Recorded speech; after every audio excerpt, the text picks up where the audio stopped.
was that it was going to be sold. It was going to be that something else was going to happen to that building. That building is going to stay on the historical registry. That building is going nowhere. There's going to be lifeguard services performed from that building perpetually moving forward. Any other questions, Mr. Horn? Oh, and just clarification, I was not trying to negotiate from the dais. I apologize for saying that way. My thoughts were that if this suddenly does become a public building, it should fall under the same kind of criteria as other Parks and Recreation buildings in that if there is a attached building made for trainings, teaching purposes, and I would assume that members of the public, not only launch lifesaving program, but others would be able to possibly reserve that for the purposes of education, public training, CPR, things that were done for years and years. Thank you, Mr. Horn. Mr. Mason?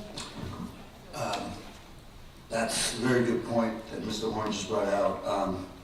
I sit on the library board for the city of Jacksonville as a trustee, and we are a public library, and we face certain situations where a customer or a patron of the library is asked to leave for certain things, but private property, you are allowed to put a lifetime ban on something. On this public property at the library, there's no lifetime ban, it's only a 30-day. Now, I know the VLC is not allowed, but if this becomes a public property, what are the next steps? If we don't want to, I don't want the city to be in some sort of situation once it becomes public property. Okay, so we would govern our use and our access to the public as we would other buildings. All of our buildings are not available at any time. We would certainly have conditions, and those conditions would probably be uniform with respect to the public and not showing one preference over another member. And that's how we would plan to go forward.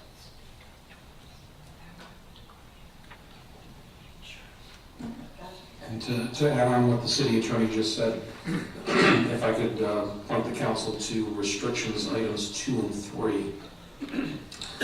Those are, those somewhat focus in what we're talking about moving forward into the future.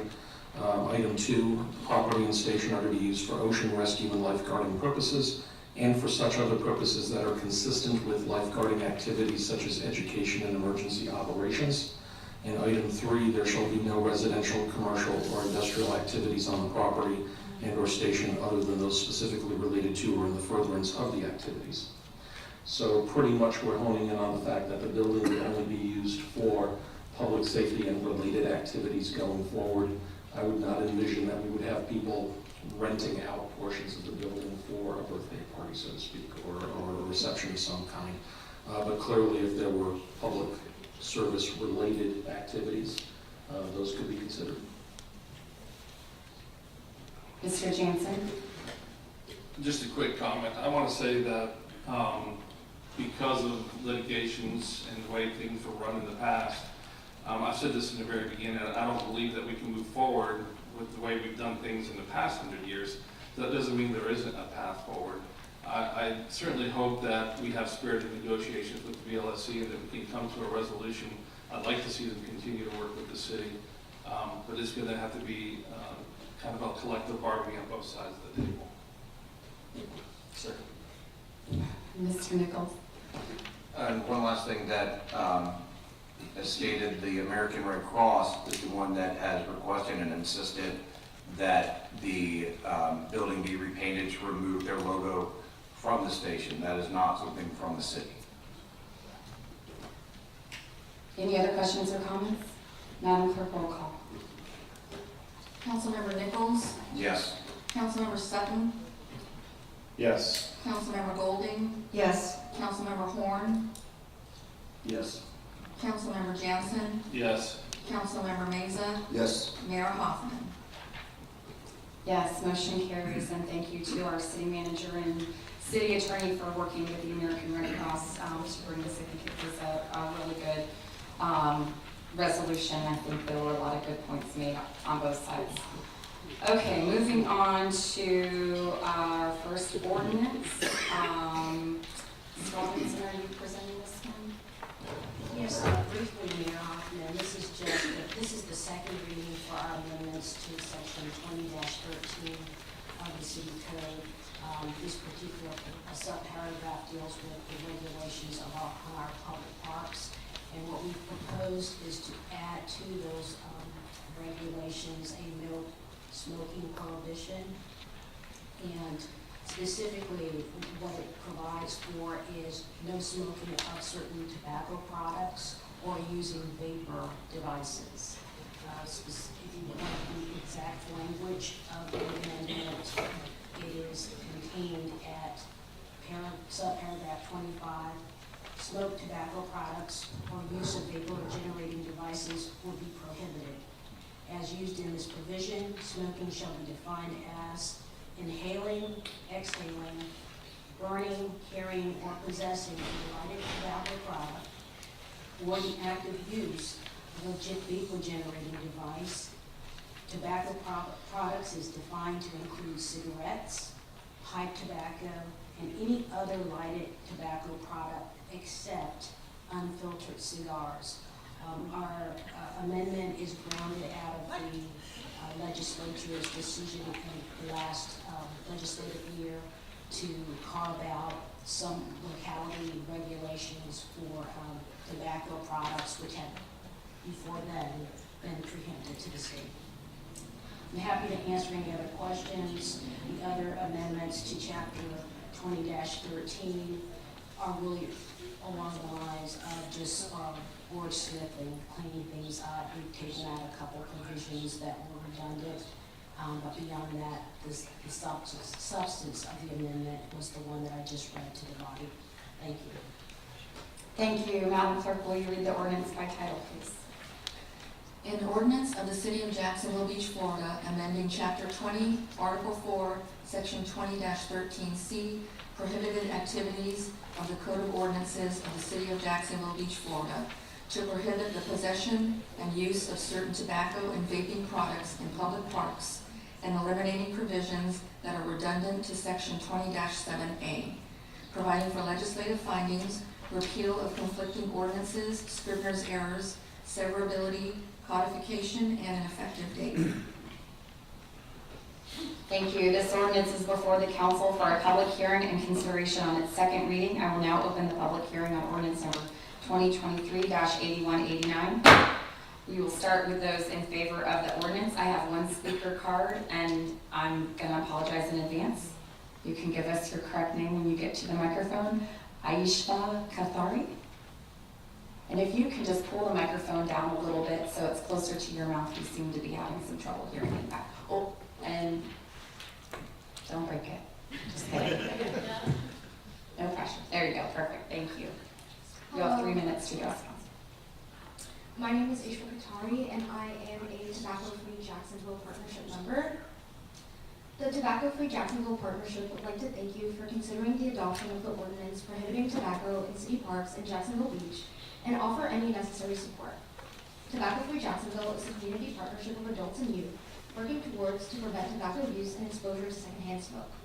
The purpose of the Tobacco-Free Jacksonville is to promote a tobacco-free atmosphere and to provide the health of Duval County residents and all Floridians by significantly reducing tobacco use and environmental tobacco smoke through prevention, education, cessation, and policy promotion. Tobacco-related disease is single-handedly the largest cause of preventable death, not just in the United States, but worldwide. Tobacco products are engineered to addict users to nicotine and are predominantly marketed to youth populations. 90% of tobacco users are addicted to nicotine before the age of 18. And in Duval County, 1 of 3 youth ages 11 to 17 have reported trying tobacco products, and 59% of youth reported exposure to secondhand smoke or vapor.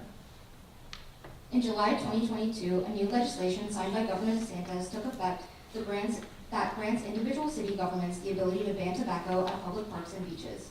In October of last year, the City of Atlantic Beach successfully adopted an ordinance for smoke-free beaches and parks, and this change was well received by the community and policymakers. Here in Florida, for over 30 years, cigarette butts have been the most commonly found item on Ocean Conservancy annual Florida beach cleanups. Policies restricting tobacco use in public places benefit the health of the community overall by reducing tobacco use, protecting youth, and decreasing the exposure to secondhand smoke. Now, local governments can take strong action to protect the environment and their residents. We would like to thank you again for considering adopting this legislation to the Jacksonville Beach City Parks and Beaches.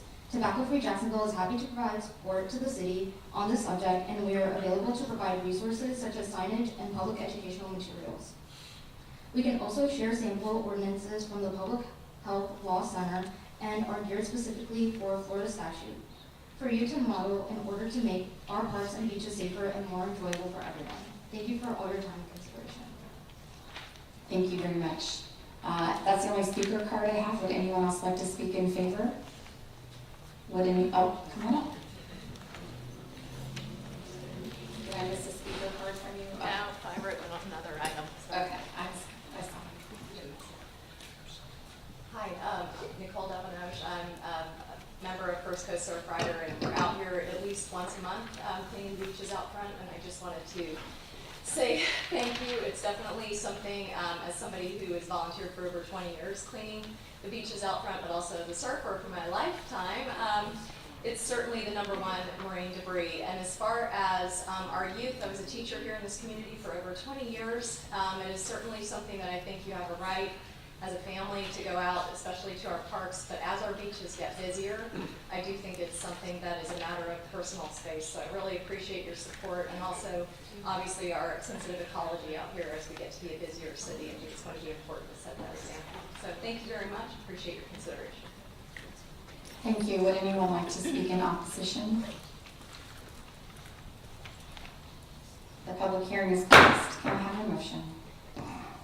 I move that we approve ordinance number 2023-8189 on the second reading, amending Chapter 20, Article 4, Section 2013C, prohibited activities of the City of Jacksonville Beach Code of Ordinances to prohibit the possession and use of certain tobacco and vaping products in public parks and eliminating provisions that are redundant in Sections 20-7A. Second. We have a motion and a second. Just to clarify, this particular ordinance only covers our city parks. We have had a discussion as a council. It's something we certainly want to look at, but we're watching other cities as they implement this policy. I can speak for myself to say I worked for the American Cancer Society for many years. I would love to see smoke-free beaches at some point, but the volume of our visitors, where our visitors are from different countries, different areas, it's different than Atlantic Beach. So we just want to kind of monitor this, but because we also want to make sure it's something that we can realistically implement before we just put a law on the books to have it on the books. That being said, Mr. Nichols? I was just going to pretty much state what you did. I hope we are able to move forward with a smoking ban on the beaches at some time. I mean, it's going to take some informational for our guests from the beaches, but I just think it's something that we really need to do sooner than later. Ms. Golden? Thank you, Mayor. I'd just like to add, I know there was probably some surprise about the exception for unfiltered cigars, and I would just like to explain that this legislation has been going through the state legislature for the last several years, and the last couple of years it's been amended by some legislators who apparently don't want to see cigars be a part of the restriction. So we don't have any choice. The state accepted cigars, so we can limit the other tobacco products, but thanks to our state legislators, we cannot do that with cigars. And if you were wondering earlier why 5 of us are going to Tallahassee for Legislative Action Days, now you hopefully understand a little better, because we had to get state action in order to make our own city parks smoke-free. So here we are. Mr. Lee, oh, was that what you were going to say, Mr. Lee? Okay. We're all on the same page up here. No other comments? Madam Clerk, roll call. Councilmember Sutton, Yes. Councilmember Golding, Yes. Councilmember Horn, Yes. Councilmember Jansen, Yes. Councilmember Meza, Yes. Councilmember Nichols, Yes. Mayor Hoffman. Yes, motion carries. Okay, what's next? All right. Ms. Iron, is that going to be you? Yes, ma'am. Good evening, Mayor and Council. This first ordinance, and I have two that are related for you, is to amend Section 34-467, our land development code related to flood hazard areas. This is something that's required for us to do to continue our status in the community rating system program, which is something that's administered through the National Flood Insurance Program. Our participation in that program, which is voluntary, offers a premium discount to all of our residents on their flood insurance. So it's something we certainly want to do, what FEMA is telling us we need to do to stay up to date with their federal regulations. The state's Office of Floodplain Management was kind enough to give us the language for us and help us draft this ordinance. So we've been assured that it meets the federal requirements. The changes are very minor, but I'm happy to answer any questions you guys have on these. Thank you, Madam Clerk. Will you read the ordinance by title, please?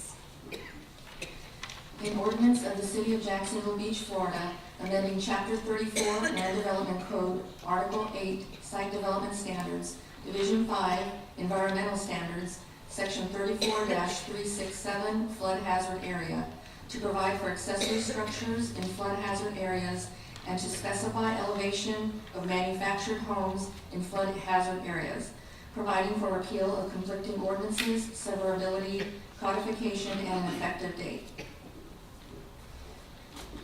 Thank you. Now my favorite part, and I'm glad I brought my reading glasses today. This ordinance for the amendment of the Land Development Code is before the council for a public hearing and consideration on its first reading.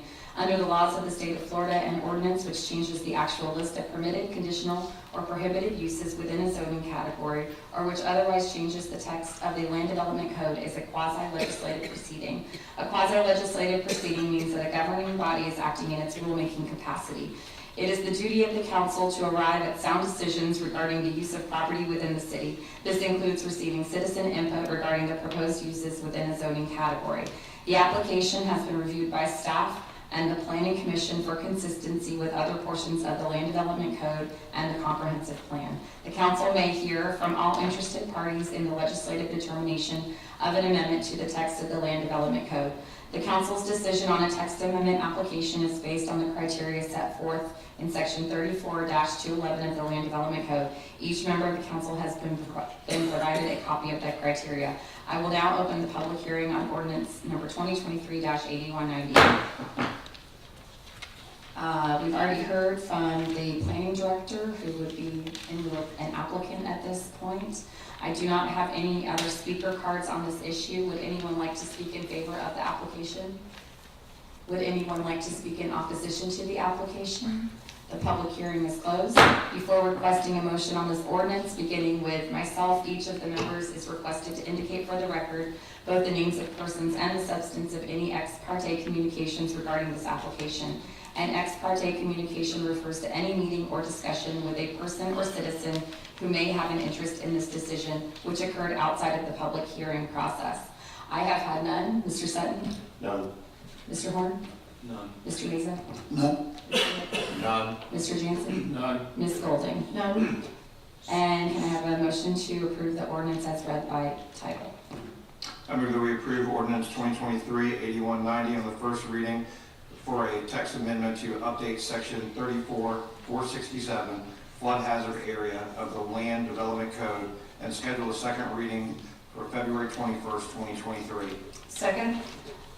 We have a motion and a second. Before opening the floor for discussion or questions by the council, please be reminded that our decision will be based on the criteria set forth in the Land Development Code, staff's report, the recommendation of the Planning Commission, and the public input at all hearings. Is there any discussion by council? Seeing none, discussion is closed. Madam Clerk, roll call. Councilmember Golding, Yes. Councilmember Horn, Yes. Councilmember Jansen, Yes. Councilmember Meza, Yes. Councilmember Nichols, Yes. Councilmember Sutton, Yes. Mayor Hoffman. Yes, motion carries. Next item. Thank you, Mayor. This next item is related to the previous ordinance, ordinance 8191 is to repeal section 7-17 of the Code of Ordinances. It is no longer necessary to have, this section is now covered in the Florida Building Code, so we've been advised by the state of Florida we can go ahead and remove this from our code. Thank you. Madam Clerk, will you read the ordinance by title? An ordinance of the City of Jacksonville Beach, Florida, amending Chapter 7, Buildings and Building Regulations by repealing Section 7-17, referencing the Florida Building Code, providing for repeal of conflicting ordinances, severability, codification, and an effective date. Thank you. This ordinance is before the council for a public hearing and consideration on its first reading. I will now open the public hearing on ordinance number 2023-8191. Would anyone like to speak in favor of the ordinance? Would anyone like to speak in opposition to the ordinance? Public hearing is closed. And a motion, please. I move that we approve ordinance number 2023-8191 on the first reading to repeal section 717 of the Code of Ordinance and schedule a second reading for February 21st, 2023. Second. We have a motion and a second. Any discussion by council? Seeing none, Madam Clerk, roll call. Councilmember Horn, Yes. Councilmember Jansen, Yes. Councilmember Meza, Yes. Councilmember Nichols, Yes. Councilmember Sutton, Yes. Councilmember Golding, Yes. Mayor Hoffman. Yes, motion carries. Moving on to item D. I don't know why you sat down. I honestly don't know. Just bring everything up here. So ordinance 8192 is for a rezoning request, and I believe we have a map. Thank you, Madam Clerk. I'm going to be pretty brief in my presentation because the representative for the applicant has a pretty hearty PowerPoint for you guys, so I would like to avoid being as repetitive as I can, but I will give you kind of the high-level view of what they're requesting. So this application is for a rezoning to planned unit development for the North Beach Townhomes PUD project. It's located on the entire block just south of Gonzalez Park, which is between 2nd Avenue North and 1st Avenue North, 11th and 10th Streets North. The applicant is requesting to rezone to PUD to construct a 34-unit fee simple townhouse development on the property, which is approximately just under 1.5 acres. The current use of the property was 21 multifamily units in 3 buildings, one which is now demoed, that were built in the 50s and 70s. The applicant has provided with this application site plan for review, which is part of the PUD approval, and I know that Mr. Miller, the applicant's representative, will get into the details of their project. One of the reasons that they're making this request is that the underlying land use of high-density residential is for 21 to 40 units an acre, and the current zoning maxes out at 20 units per acre. So what they're requesting is 24 would end up being just over 24 units per acre. Again, 34 individual fee simple townhouse units. Staff has reviewed the application, found it consistent with the standards set forth in the Land Development Code. The Planning Commission reviewed this application on January 23rd and voted to recommend to council that you deny the application. I'm going to let Mr. Miller do his presentation, but obviously I'll be here for any questions you guys have. Let me start the public hearing first, if you don't mind, Mr. Miller. Madam Clerk, will you read the ordinance by title? An ordinance of the City of Jacksonville Beach, Florida, establishing a planned unit development PUD zoning district within the City of Jacksonville Beach, Florida, as provided under Chapter 34 of the Code of Ordinances of said city, providing for repeal of conflicting ordinances, severability, and an effective date.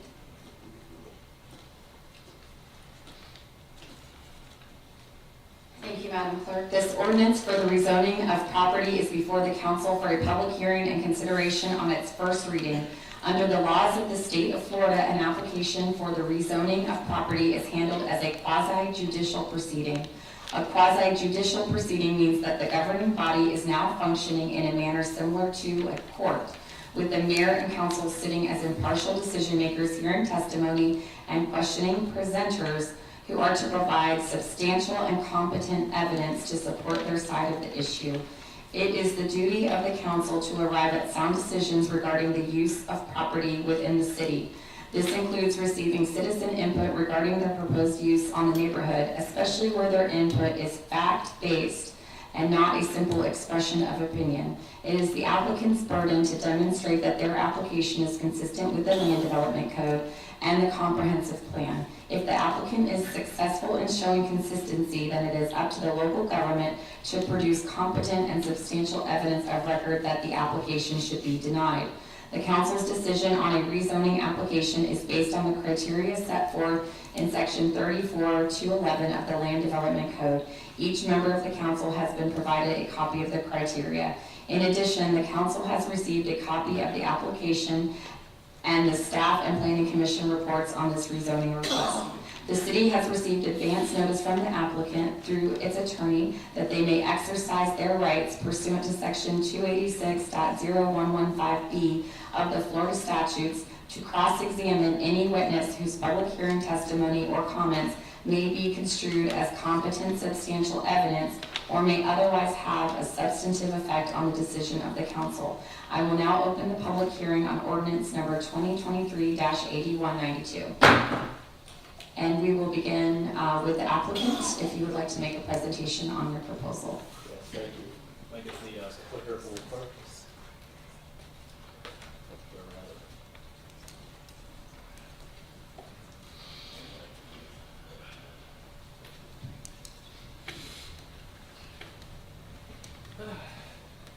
Good evening.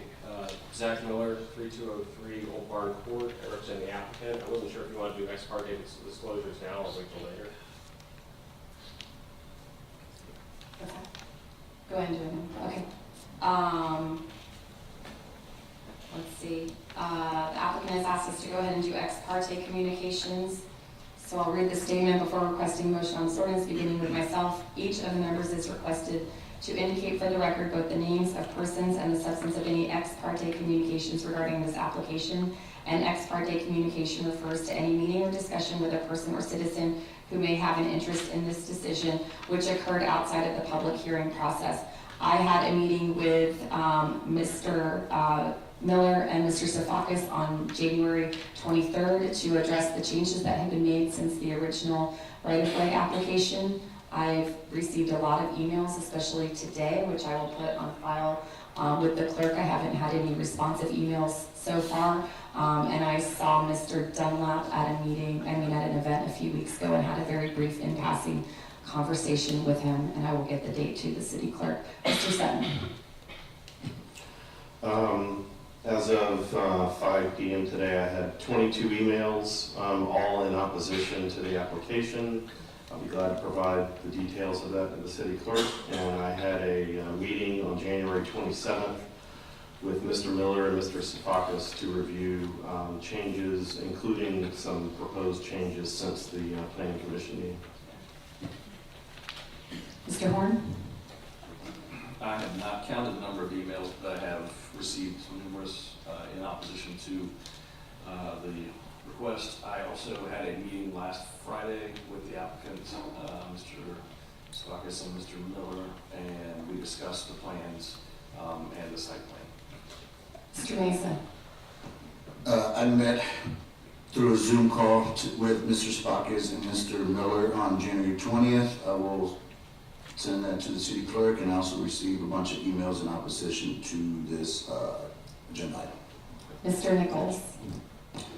I had a call with Mr. Miller yesterday, and I received a lot of emails, even though none of them have interest in what our statutory requirements are. They don't have a financial interest in it, so I don't think it's ex parte. Mr. Jansen? I've received multiple emails, I don't have the exact number, and I had a phone call with Mr. Miller last Thursday. Ms. Golden? I had a Zoom meeting with Mr. Miller and Mr. Sofakis to just go over the changes from the right-of-way request to today. And as everyone else, I've had numerous emails, but I didn't count how many that I had.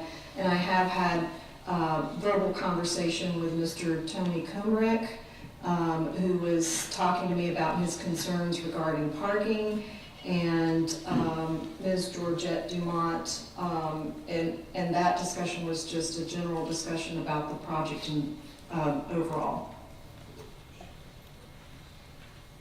Thank you. Again, Zach Miller for the applicant. Some of this is going to be a refresher for most of you. Probably everyone in the audience is familiar with this property at this point. This is a general overview of the area. There's the Holiday Inn. There's the Blue Water Apartments. Beach Bowl's over here. Originally, we started out looking at 40 townhouses on this project, and we're going to have 2 internal driveways. We're actually going to connect those 2 internal driveways. That was 3 years ago. Our first obstacle was that the city changed the site triangle standards, so we had to go from 40 to 38. Our next obstacle was that Beaches Energy Service said we could not put the 10-foot clear space for electrical services within the 80-foot right-of-way nearby, so we had to go back to the drawing board. This is a zoom up of the area. This is from a few years ago. You can see the 2 apartment complexes, about 18 units. And this is the triplex that was torn down in 2019. This is the Holiday Inn. There's commercial areas. These are mostly multifamily. This property here has actually been torn down and now has, I think, 6 townhouses. Here's actually drone footage that Mr. Sofakis took last week, a little better than Google, and you can see the Holiday Inn. Here are the townhouses. I think they're mostly complete.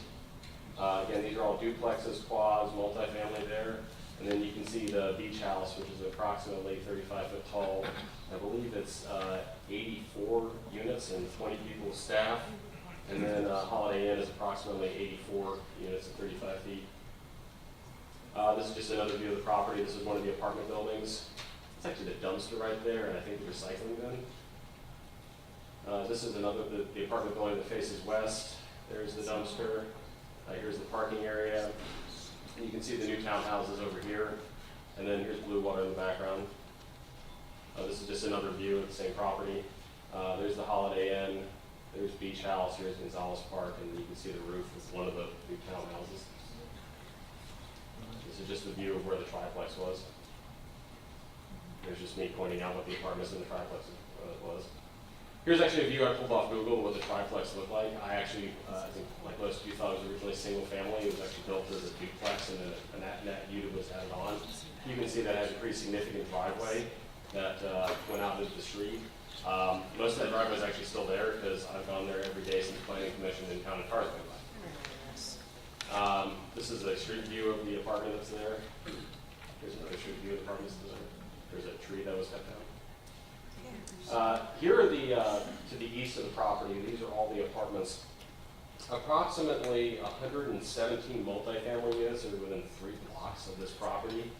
That does not include the main building of Blue Water. That is just this property of Blue Water and then all the quadplexes, apartments, duplexes, and townhouses on this side. These are the new townhouses that went in. We'll talk about this a little bit later, but that's pretty much the product that would go here and be allowed by right. Here's a view of the Holiday Inn from the parking lot of the property. This is pretty recent because there's the zoning sign right there. And this is a view of the Holiday Inn. You can see the single family house that's across the street from it. This is actually a view of the Holiday Inn from 2nd Avenue North. You can see from some of the properties in the front yard. I'm assuming if you can see it from the front yard, you can probably see it from the backyard. This is from 1 street down. This is the 3rd floor of the Holiday Inn from 2nd Avenue North. Another view of the Holiday Inn from 2nd Avenue North. Another view of the Holiday Inn from 2nd Avenue North. This is actually a view of Beach House, which I believe was built in 2014 from 2nd Avenue North. This is actually a view of Beach House from 3rd Avenue North. Mr. Miller, if I could just interrupt you, there's some chatter going on in the audience. I'd ask you if you need to speak to your neighbor, please exit the council chambers. We've got a lot of people in here and a lot to get through tonight, and I'd like us all to be respectful to each other's time at the podium. Thank you. Thank you. This is the internal driveway serving 22 of the 34 units. It goes 2 ways. It's 23 feet wide. It actually meets your code. We're asking for no variance as part of it. Zooming in a little bit, these are the units that are on 2nd Avenue North. As you can see, we've got a pretty significant distance from our property line to the actual roadway. That'll be important in a second. But the design of the property is that these are the garages facing south. So these are 2-car garages, and people trying to access the unit will actually park from the inside instead of the traditional townhouse that has driveways coming from the street. These are the middle units. Again, the garages are going to be facing the interior. These are the southern units. Because we weren't able to use the right-of-way for our electric, we had to flip these units, and they have driveways that actually are going to First Avenue. The benefit from that is that allows for a lot more guest parking. And we'll talk about the calculations for how many guest parking there will actually be. This was touched on by your staff. This property is designated high-density residential on your comprehensive plan. It allows up to 40 units an acre, but importantly, it actually sets a minimum. 21 units an acre is the minimum density you're supposed to have. In your zoning code, you have RM1 and RM2. All of RM2 is reserved for east of 3rd Street, so you don't have a high-density residential category west of 3rd Street, even though you have a significant amount of properties that are actually designated high-density residential west of 3rd Street. I did have your comprehensive plan map on this, but I'm colorblind, so I couldn't actually make out which was high-density residential, but I've had Christian and Heather tell me it's right next to the commercial and kind of follows 3rd Street and follows Beach Boulevard. There's been a lot of talk about traffic. I presented this at Planning Commission, but we got a little bit more information. We hired Kinley Horn to do a traffic study, and we compared the existing uses, not including the triplex that was there a few years ago. The AM trips are 7, and the PM trips are 9. The current zoning, if we did not ask for a PUD, this is what we're allowed to build, we would have 11 AM trips, and we have 14 PM trips. The proposed zoning is an increase of 3 trips. Since the Planning Commission, I've actually gone out and sat at the property between 7:50 and 8:30 in the morning. So that's what kind of life I have. So people are very kind and wave and said hello. And I've counted the traffic at the corners of 2nd North and 11th and 1st Avenue and 11th, and at sort of the mid-block on 10th. And in 6-minute time intervals, and I've filmed it, I've yet to see more than 10 cars passing by at any given time. Actually, at 8:10 on 2nd, for a 6-minute interval, I only saw 3 cars passing by. The reason I bring that up is compared to your normal townhouse project, we think this is a better product because all of the traffic most of the traffic is going to be going through this driveway or on 1st Avenue South. Excuse me, sir, I'll be polite when you're talking. Oh, I'm sorry, Me too. but that was funny. Okay. One of the things that changed since the Planning Commission hearing. Can you speak up? Certainly. This was the original parking plan we presented when we were going to vacate the easement. What we're willing to do is put a condition on this that we will install and pay for as much public parking as Public Works, Beaches Energy Service, and the City of Jackson Beach License. As you can see, we know that we can get 20 spaces there. We believe we can get more. In this PUD, counting us 20 public parking spaces, we believe we'll have over 118 parking spaces. That includes the parking spaces we'll install there. That includes the driveway on 1st Avenue South and the 2-car garages in each unit. On the 28-unit parking, or site plan, which this is what is allowed under the current code, the parking spaces would total somewhere between 80 and 98. That's meeting code. The one variable being is how many of the units would be 1-car garages and how many units would be 2-car garages. We still meet code by allowing people to park at the driveway, but obviously that would allow less than 2-car garage. So we believe that 20 parking spaces is a net benefit to the city. Jumping around a little bit. As staff mentioned, the applicable code section is 34-348J3. The staff report, both presented to Planning Commission and you tonight, recommends approval that will meet that criteria. We do not conflict with the comprehensive plan. We do not conflict with any part of your land development code. This was brought up at Planning Commission, but this is your code section. Off-street parking, the size of parking has to be 9 feet by 17. We meet that. Our garages are 2-car garages, and they meet that part of the code. This was also brought up Planning Commission. This is code. You're only required to have 2 parking spaces per dwelling. There was a comment at Planning Commission that they wanted to table it until the code was amended. I understand that, but this is what the code requires. This is actually a 3D rendering of the project that we just got this afternoon, and Heather was kind enough to let us wait till 3 o'clock to submit our PowerPoint. This is a view from 2nd Avenue and 11th, and you can see this would be where the public parking would go.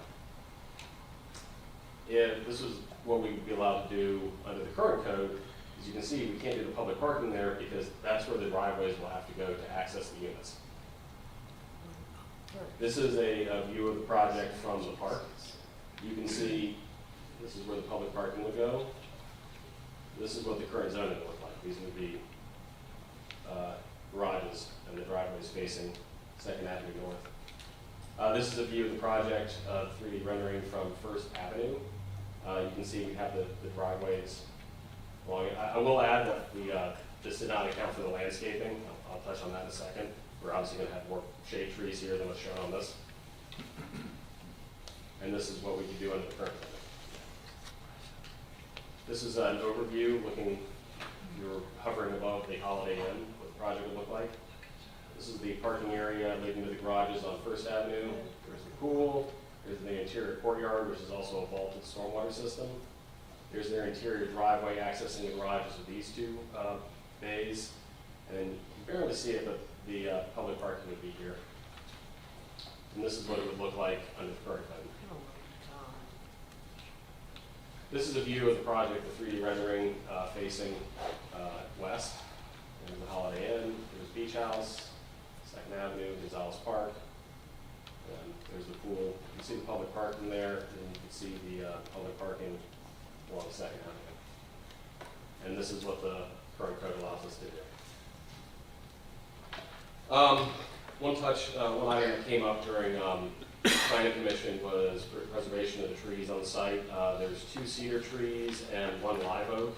We meet the landscaping plan as far as replacement of trees, but one commitment we were originally going to do was going to be to plant 10 Sylvester palms on shade trees, but in talking with Alex today, we're willing to replace that and especially at the view from the exterior, do 7 live oaks instead as replacement. Currently, there is 1 live oak that we believe is diseased and 2 cedar trees on the property that are close to the right-of-way on 2nd Avenue. So we think this is actually a better net positive as far as landscaping. I believe, as Mayor Hoffman read and your attorney has said, I'm going to reserve the right to cross-examine anyone who might try to offer substantial evidence in opposition. I don't expect to take long. I'll sit up here and do that. Thank you, Mr. Miller. We will start with our speaker cards now as we continue the public hearing. As I call your name, please come and give us your name and address, and we'll give you 3 minutes to address the council. I would encourage you to listen to the people before you, because we don't need to just have everyone repeating the same thing for 3 minutes. Also, please bear in mind that we're looking for competent and substantial evidence, and that, as Mr. Miller mentioned, he's reserved the right for cross-examination. Madam Clerk? Yes, Madam Mayor, would you like me to swear in each person who speaks, or only those who Mr. Miller decides to ask questions of? It's been our practice to swear in individuals for judicial, so he will determine per witness or per speaker which one should be subject to cross-examination. Thank you. Mr. Ron Berry. No, And again, please keep your comments from the audience to none. Thank you. My name's Ron Berry. I'm at 1178 2nd Avenue North.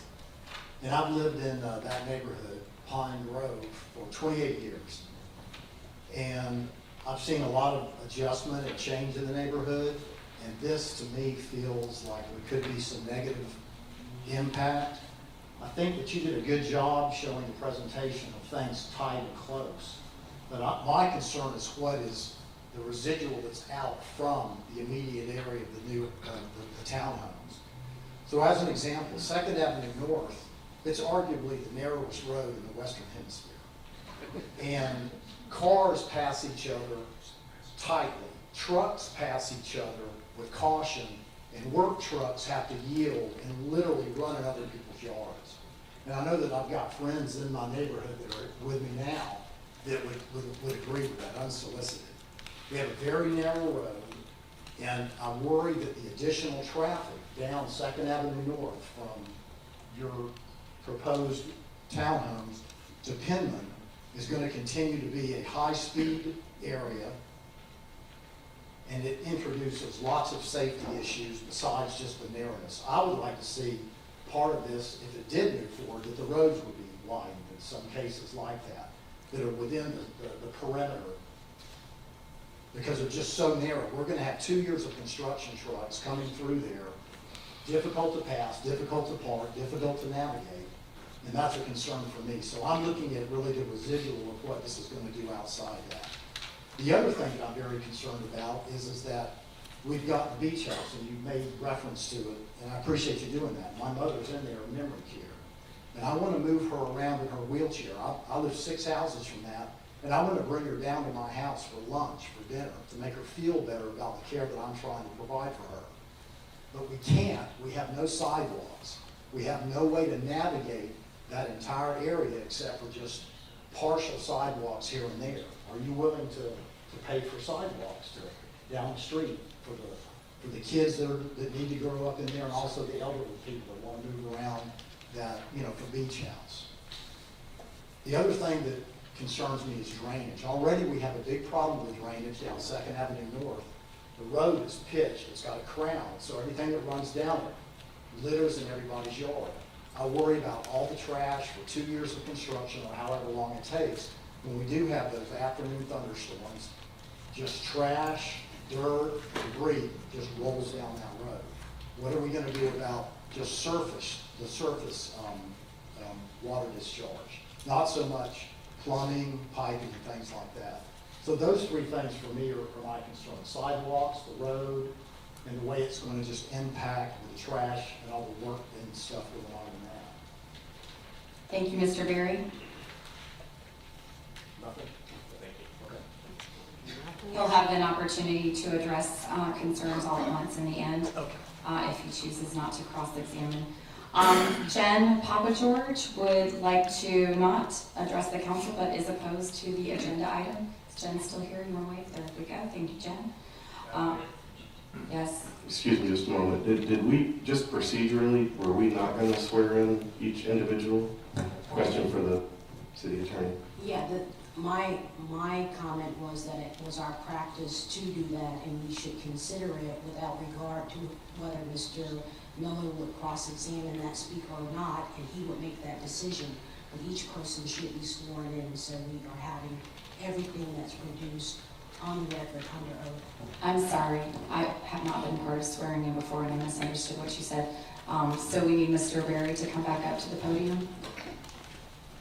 Come on up. I can go for 10, 15 minutes. No, you're not speaking anymore at this point. Thank you. Madam Clerk, if you could swear in Mr. Berry. Mr. Berry, please raise your right hand. State your name and address. Ron Berry, 978 2nd Avenue North, Jax Beach. Do you swear or affirm that the testimony that you have just given in this matter is the truth, the whole truth, and nothing but the truth, so help you God? Yes. Thank you.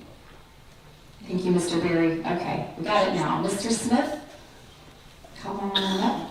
Mr. Robin Smith, if you will come to the podium and face the clerk. Mr. Smith, please raise your right hand. State your name and address. My name's Robin Smith, 2706 Colony Drive, Jax Beach. Do you swear or affirm that the testimony you are about to give in this matter is the truth, the whole truth, and nothing but the truth, so help you God? Yes, I do. Thank you, Mr. Smith. You have 3 minutes to address the council.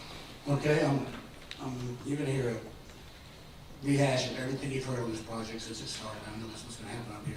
I'm gonna address tonight what's your, Mr. Miller? Yes, sir. Mr. Miller's presentation. And that was a very deceptive presentation. He's trying to work this project in with the Holiday Inn, with the retirement home, whatever the name of that is, and with the replace the beach house. What's the apartment, Blue Water, the Blue Water, so his presentation was to me, I took it as that he's trying to say this is a similar project, similar density. It may be, but they're different uses. The Holiday Inn is a commercial hotel. The Blue Water is an apartment complex, one owner. And the Old Folks Home is also one owner. Okay? This place these are fee simple townhouses. You know, these are individual, it's not the same animal, in my opinion. And also, another thing he presented to us was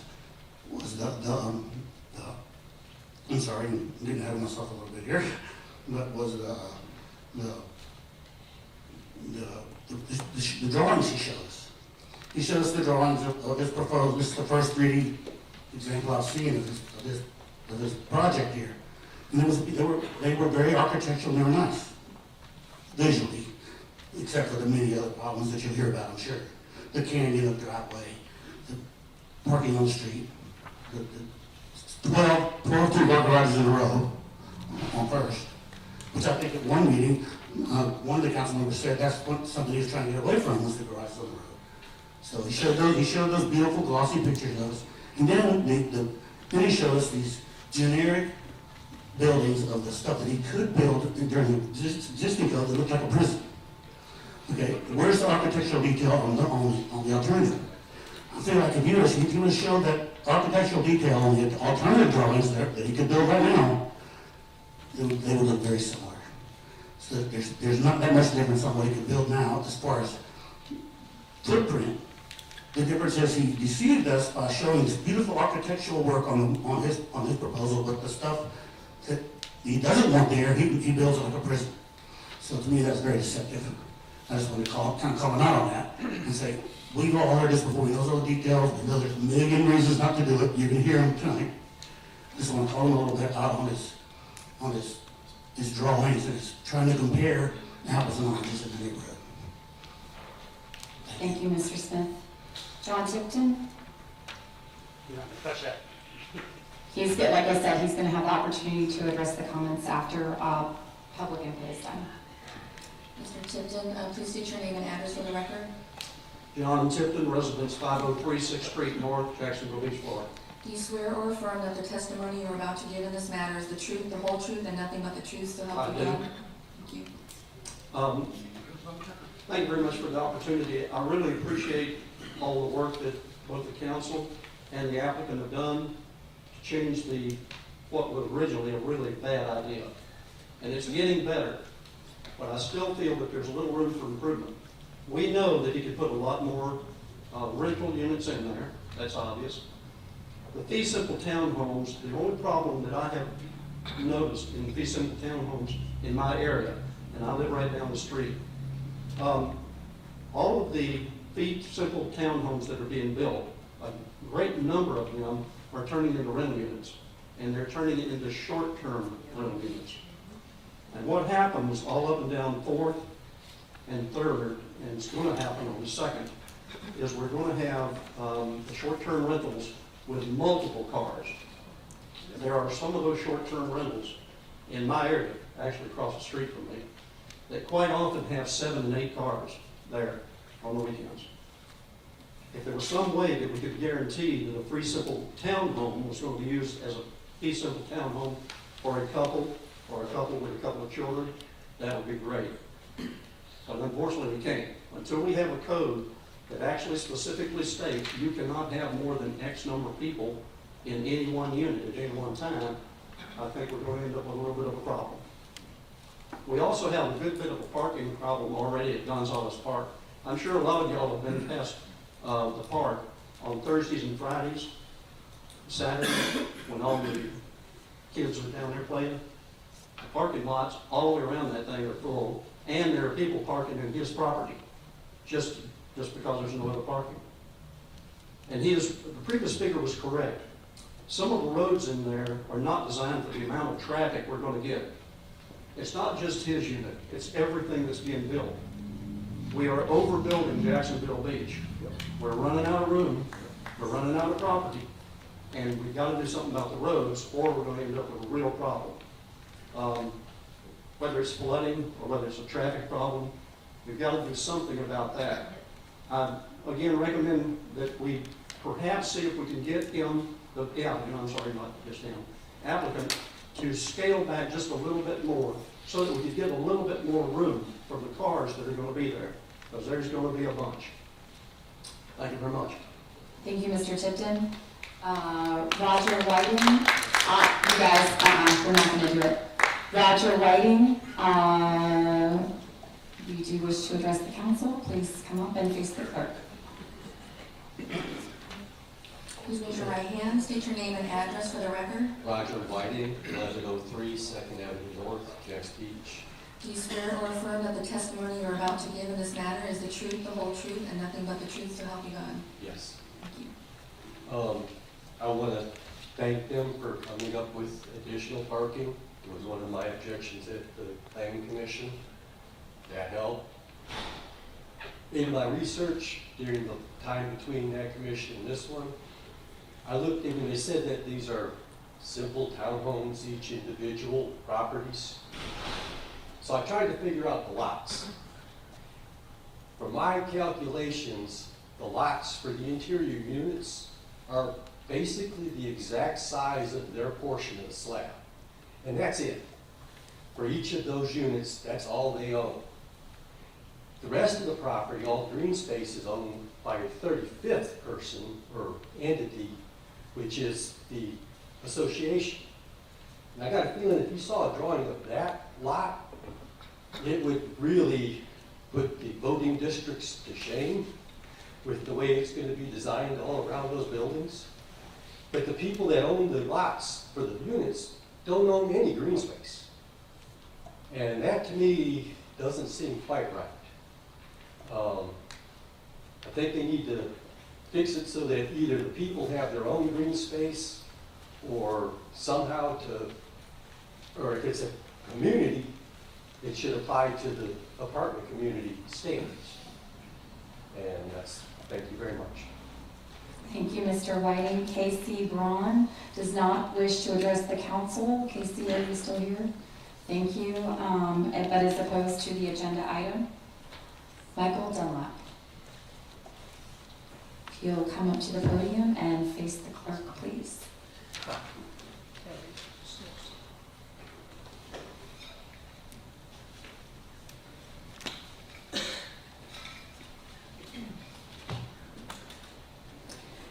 Mr. Dunlap, please state your name and address for the record. Michael Dunlap, 1120 Second Avenue North.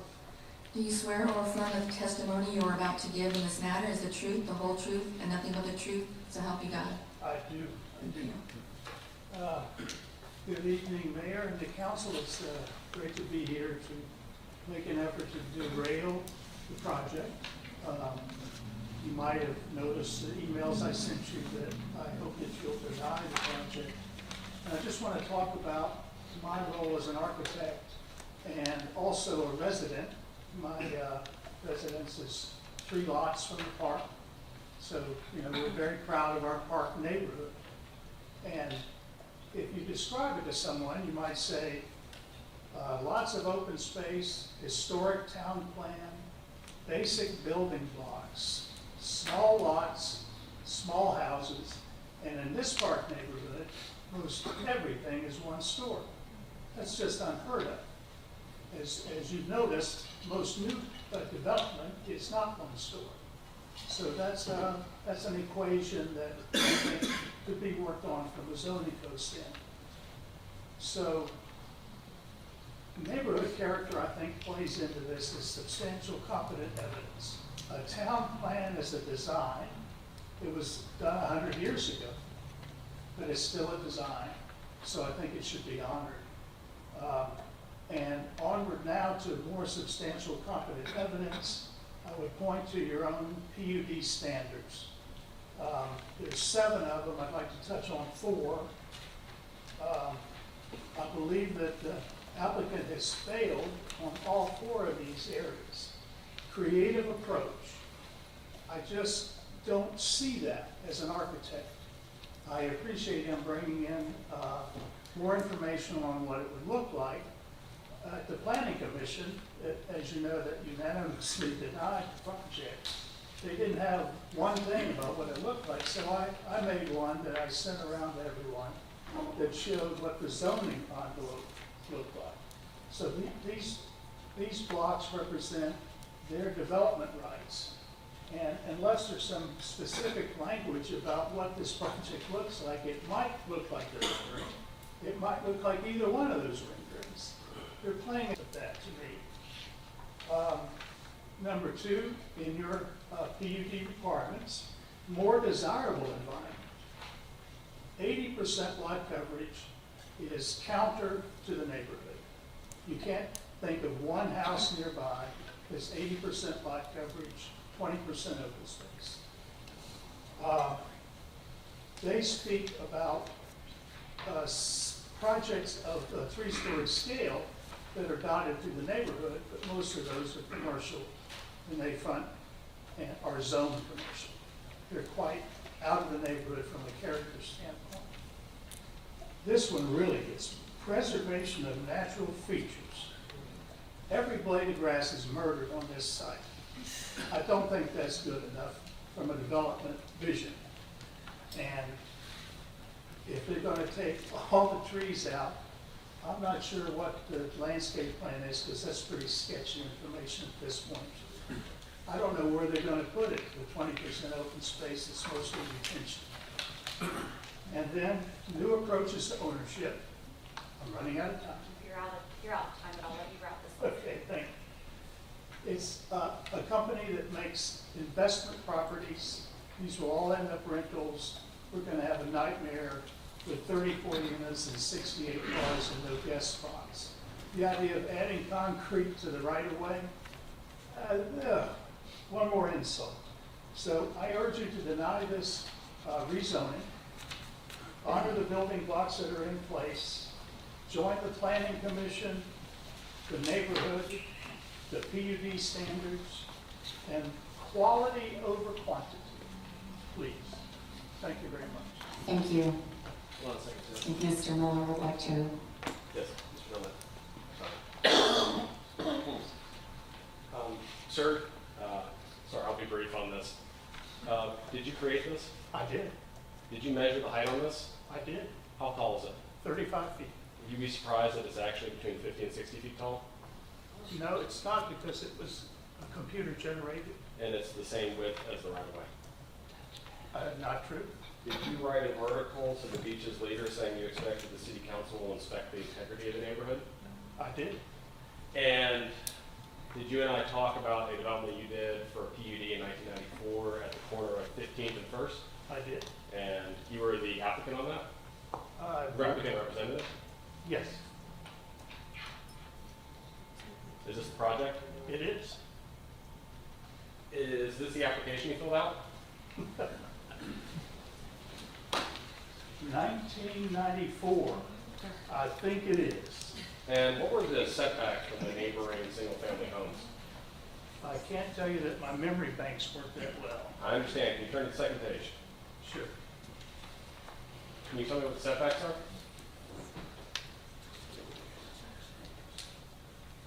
1994. Don't see it. That's because there are no setbacks.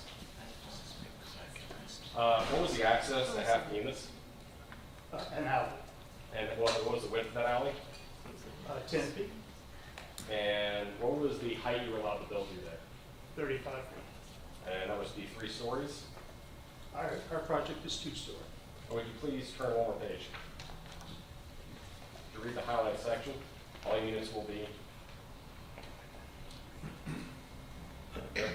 Right. What does that say? None of the units reach 3 stories. But what could you do in the PUD? Our right was 3, but we decided against. Okay. And do delivery trucks go through this alleyway? I have no idea. That delivery truck? Apparently so. Is this where the garbage goes? Not on our property. Okay. And just a few more questions. Did you ask for any variances as part of that PUD? Don't recall, 1994. Could you look at that page, please? Sure. Could you read that out, the highlight section?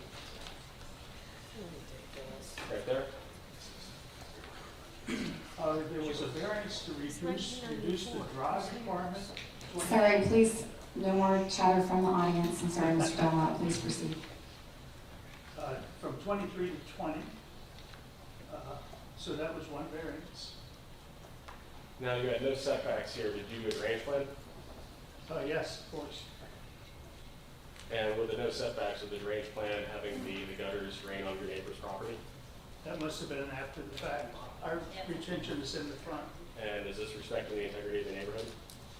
I think that project was very successful. Thank you very much, sir. Okay. And there's one last thing. You could turn a few more pages. Do you remember sending a facsimile to then director of the planning department in 1994? You're funny. Trying to be. Yeah. I've got it right here. That's a nice ring. It is. What did you say to Mr. Lendorf at the time?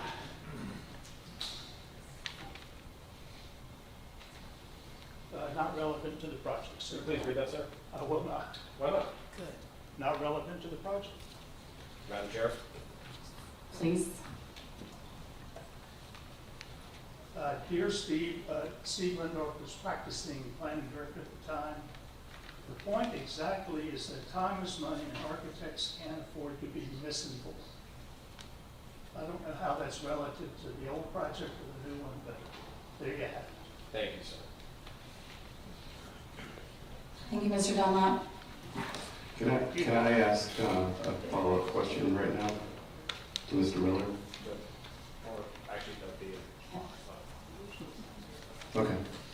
God, let's save the questions till the end. Tony Comarack. I always get your name wrong, Tony, I'm sorry. You did good.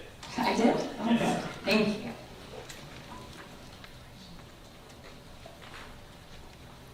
Mr. Comarack, please raise your right hand. State your name and address for the record, please. Tony Comaret, I live at 533 11th Avenue South, Do you- Jacksonville Beach. Do you swear or affirm that the testimony you are about to give in this matter is the truth, the whole truth, and nothing but the truth, so help you God? Yes. Thank you. You have 3 minutes. Okay. I see he's preparing some notes. I think I'll get cross-examined. But you saw my email that I sent to you. And what's very important is to take the entire, just the property, not the street, not the additional street parking that they're saying they're gonna add.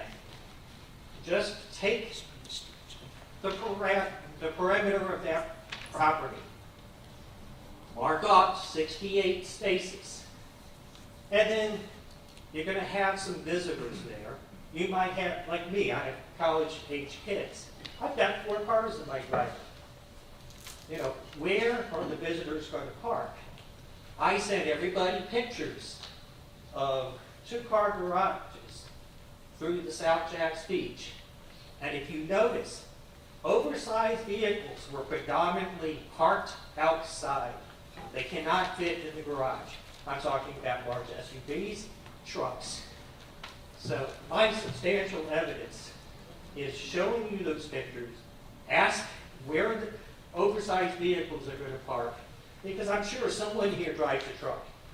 And can you really park them, 2 trucks side by side in those garages? That's all I have to say. The plan looks good, but I think it needs a little work. That's my comment. The work is parking. Thank you. Thank you. Mr. Miller, Mr. Comarack, if you want Thank you, sir. to stay on. Mr. Comack, very briefly, what is the code requirement for parking? You read it. I'm asking you, sir. Okay. Do we meet the code requirements? Yeah, I'm saying you do meet the code requirements, but not for oversized vehicles. What is the code requirement for the size of the off-street parking? 9 by 17. Do we meet that? I don't know. We didn't get a display of the interior. Thank you. Thank you. Marcel Gillis.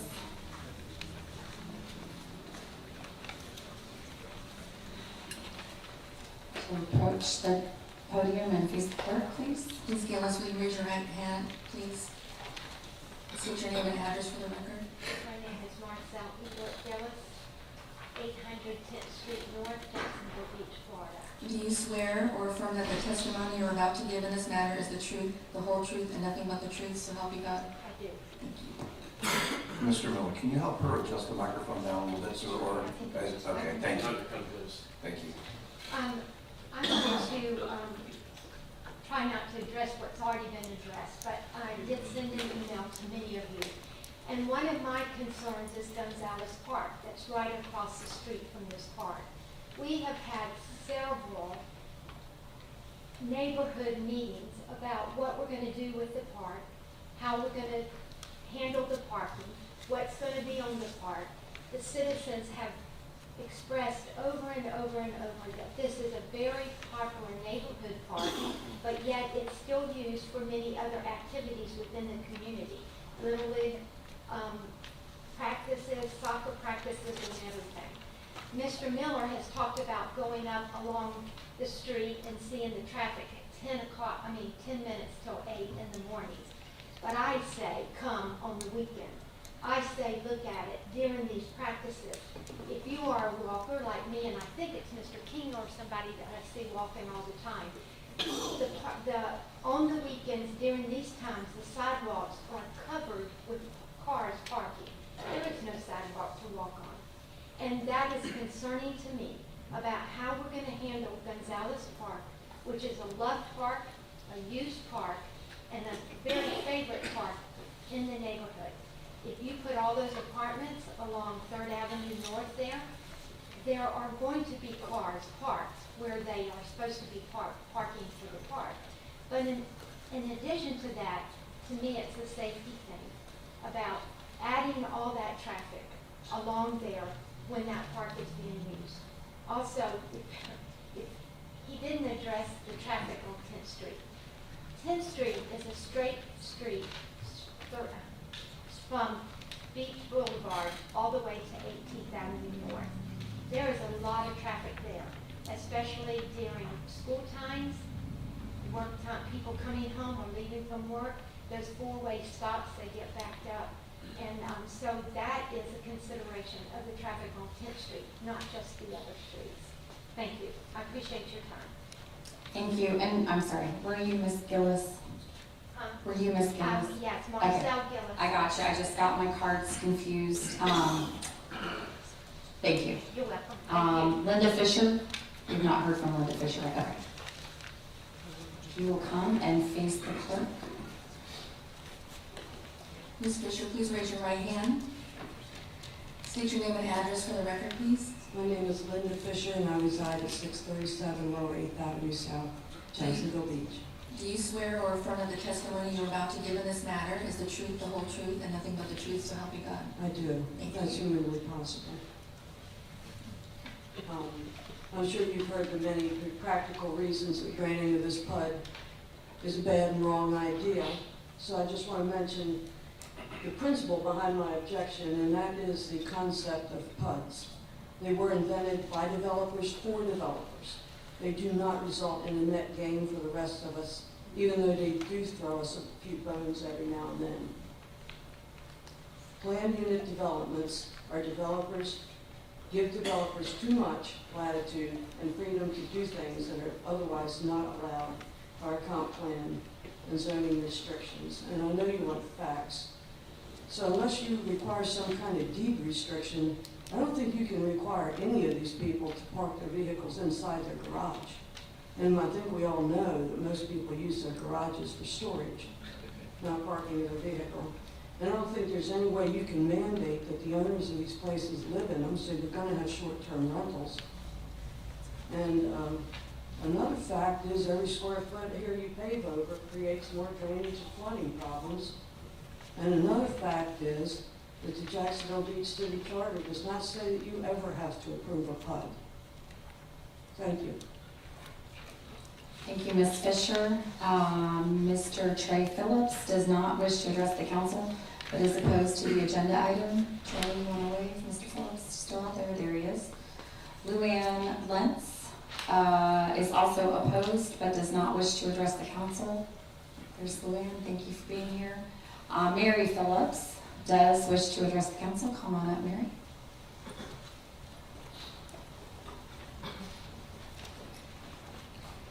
Mrs. Phillips, would you raise your right hand, please? State your name and address for the record. Mary Phillips, I live at 934 10th Street, North Jacksonville Beach, Florida. Do you swear or affirm that the testimony you're about to give in this matter is the truth, the whole truth, and nothing but the truth, so help you God? I do. Thank you. I'd like to address what's written in the application versus the business model of JWB, or Jacksonville Wealth Builders, as evidenced by the JWB website. In Part L of the application, the applicant states that the proposed PUD will meet the demand for adequate housing, including those with low and moderate incomes. On their webpage, the applicant states, "You don't have to live here to enjoy the benefits of high rent." I question the ability to provide low and moderate income housing as well as high rents for their clients. The applicant states that common areas shall be maintained and owned by a homeowners association. This is great if the people who live in the units actually own them. JWB promotes turnkey rental properties with long-term tenants. You don't have to live here to enjoy the rights of high rents or the benefit of high rents. 4,300 rental properties, 1,400 clients served across 49 states and 13 countries. You get the picture? In response to the compatibility with the surrounding land uses, the applicant states their project provides an appropriate transition from the nearby commercial development to nearby residential developments by being denser to the south and less dense to the north. Since the project encompasses an entire city block, these appropriate transitions are really only the width of one single street. Furthermore, the project is designed with mirror images of townhome sizes on both the north and south ends. The increased density to the south is only achieved because the lot is narrower at the south end. The landscaping section, in that section, the applicant proposes to enhance the appearance of the land through preservation of natural features as follows. This is on the application. 11 trees that are at least 4 inches in diameter shall be planted on the property. There are well over 50 mature trees on the property right now. I guess those will get the boot. The applicant states that their proposal is consistent with the comprehensive plan, specifically to promote transit-oriented developmental patterns and to support transit use. Just because you're a block from a Beach Boulevard bus stop doesn't mean you're promoting transit use. The fact that these townhomes will have garages, and we've talked at length about the additional parking that's going to be needed, kind of leaves me wondering, where is the promotion of the transit use? I could go on, but my time is running out. I urge this council to deny the request. Don't be hoodwinked by this application. Take the advice of the unanimous vote of the Planning Commission and send the developers back to the drawing board to come up with a project that will fit the lot. Thank you. Thank you, Ms. Phillips. We're still not clapping, thank you. James Sorrell.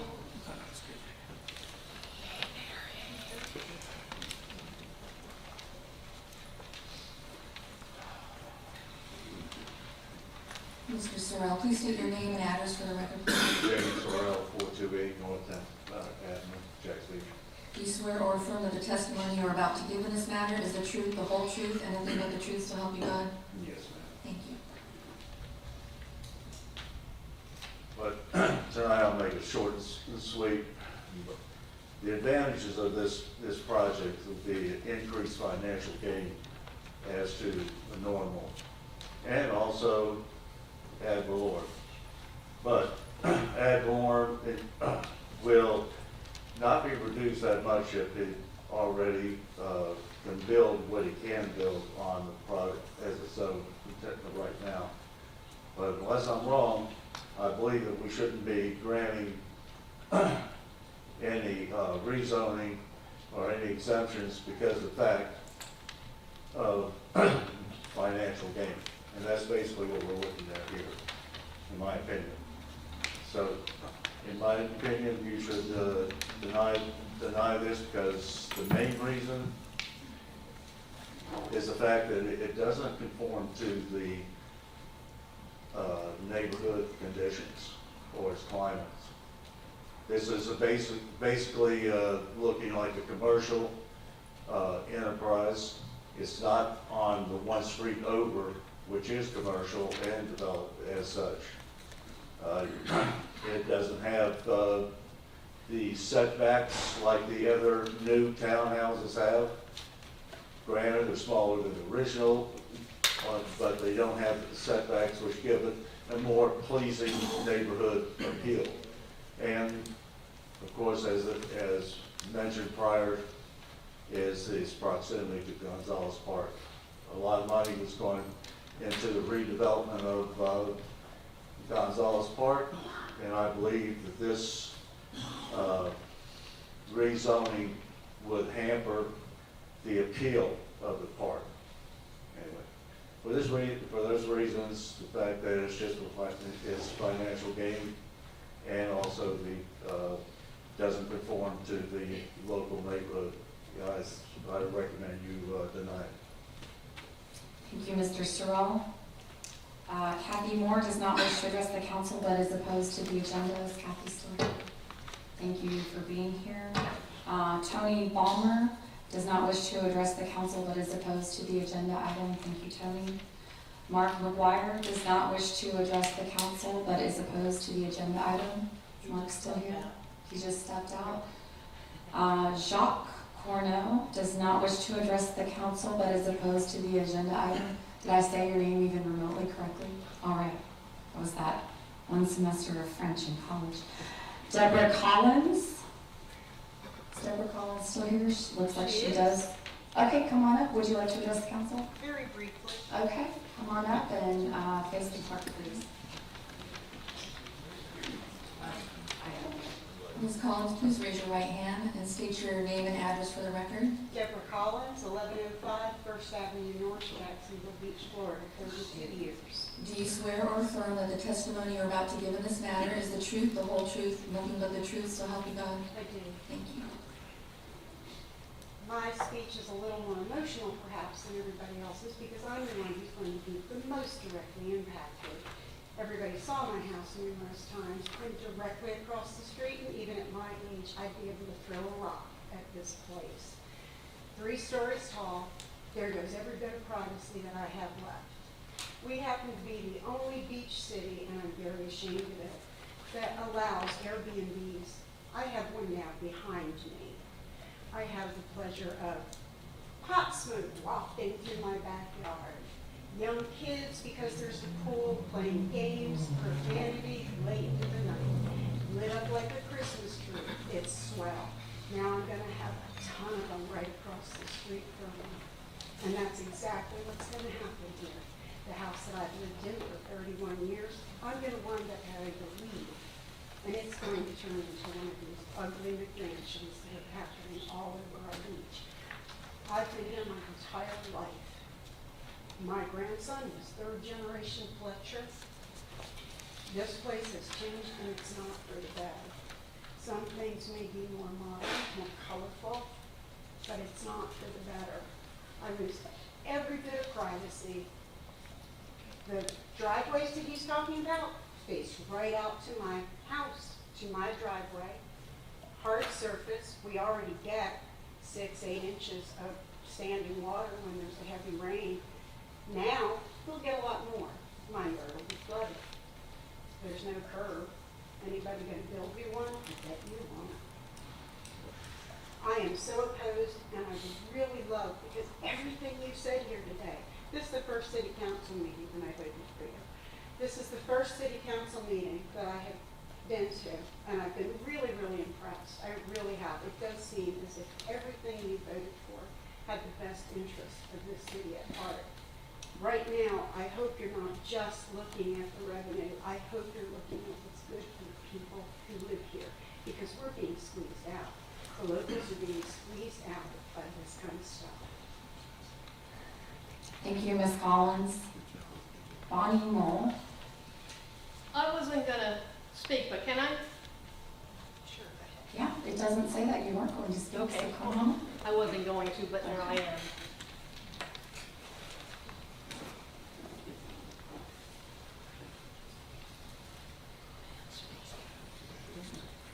Ms. Moll, would you please state your name and address for the record? My name is Bonnie Mole. I live at 509 10th Place South. Jacksonville Beach. I've lived here since 1974. Do you swear or affirm that the testimony you are about to give in this matter is the truth, the whole truth, and nothing but the truth, so help you God? Yes. Thank you. Thank you. Thank you, Council, for listening to us tonight. I appreciate it. I've seen a lot of growth here at the beach. My main concern is, for years, I have been an advocate for children. I've been a soccer coach, softball coach, scoutmaster, and education for 35 years. My concern is the children. I see how fast these cars go. When they're saying there's not going to be traffic, my concern is that part. What's it going to take for a child to get hit? Who's going to get sued? Please think about our children. That is our future. Thank you very much. Thank you, Ms. Moll. Rhonda McDonald.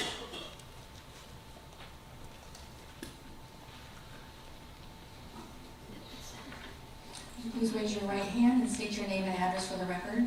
Yes, I'm Rhonda Steiger McDonald. I live at 1120 Second Avenue North in Jacksonville Beach. Do you swear or affirm the testimony you are about to give in this matter is the truth, the whole truth, and nothing but the truth, so help you God?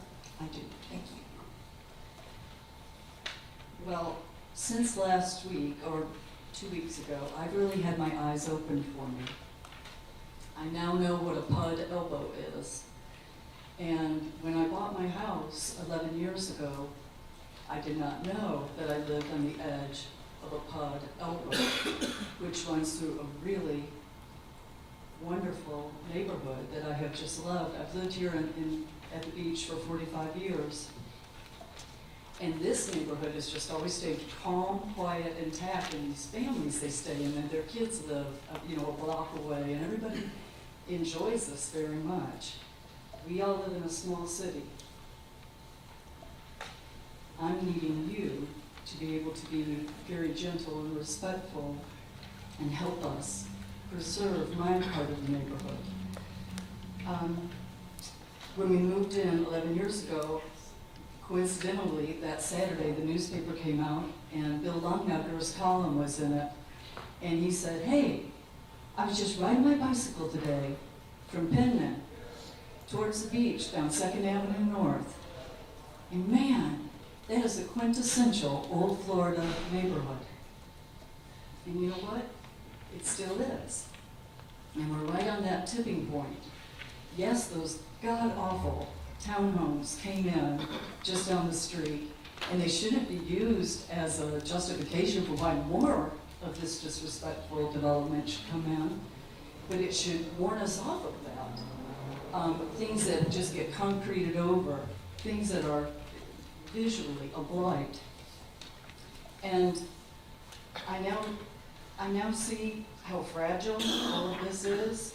I'm hoping that you're going to take care of this in the same way the Planning Commission did when they unanimously voted to deny.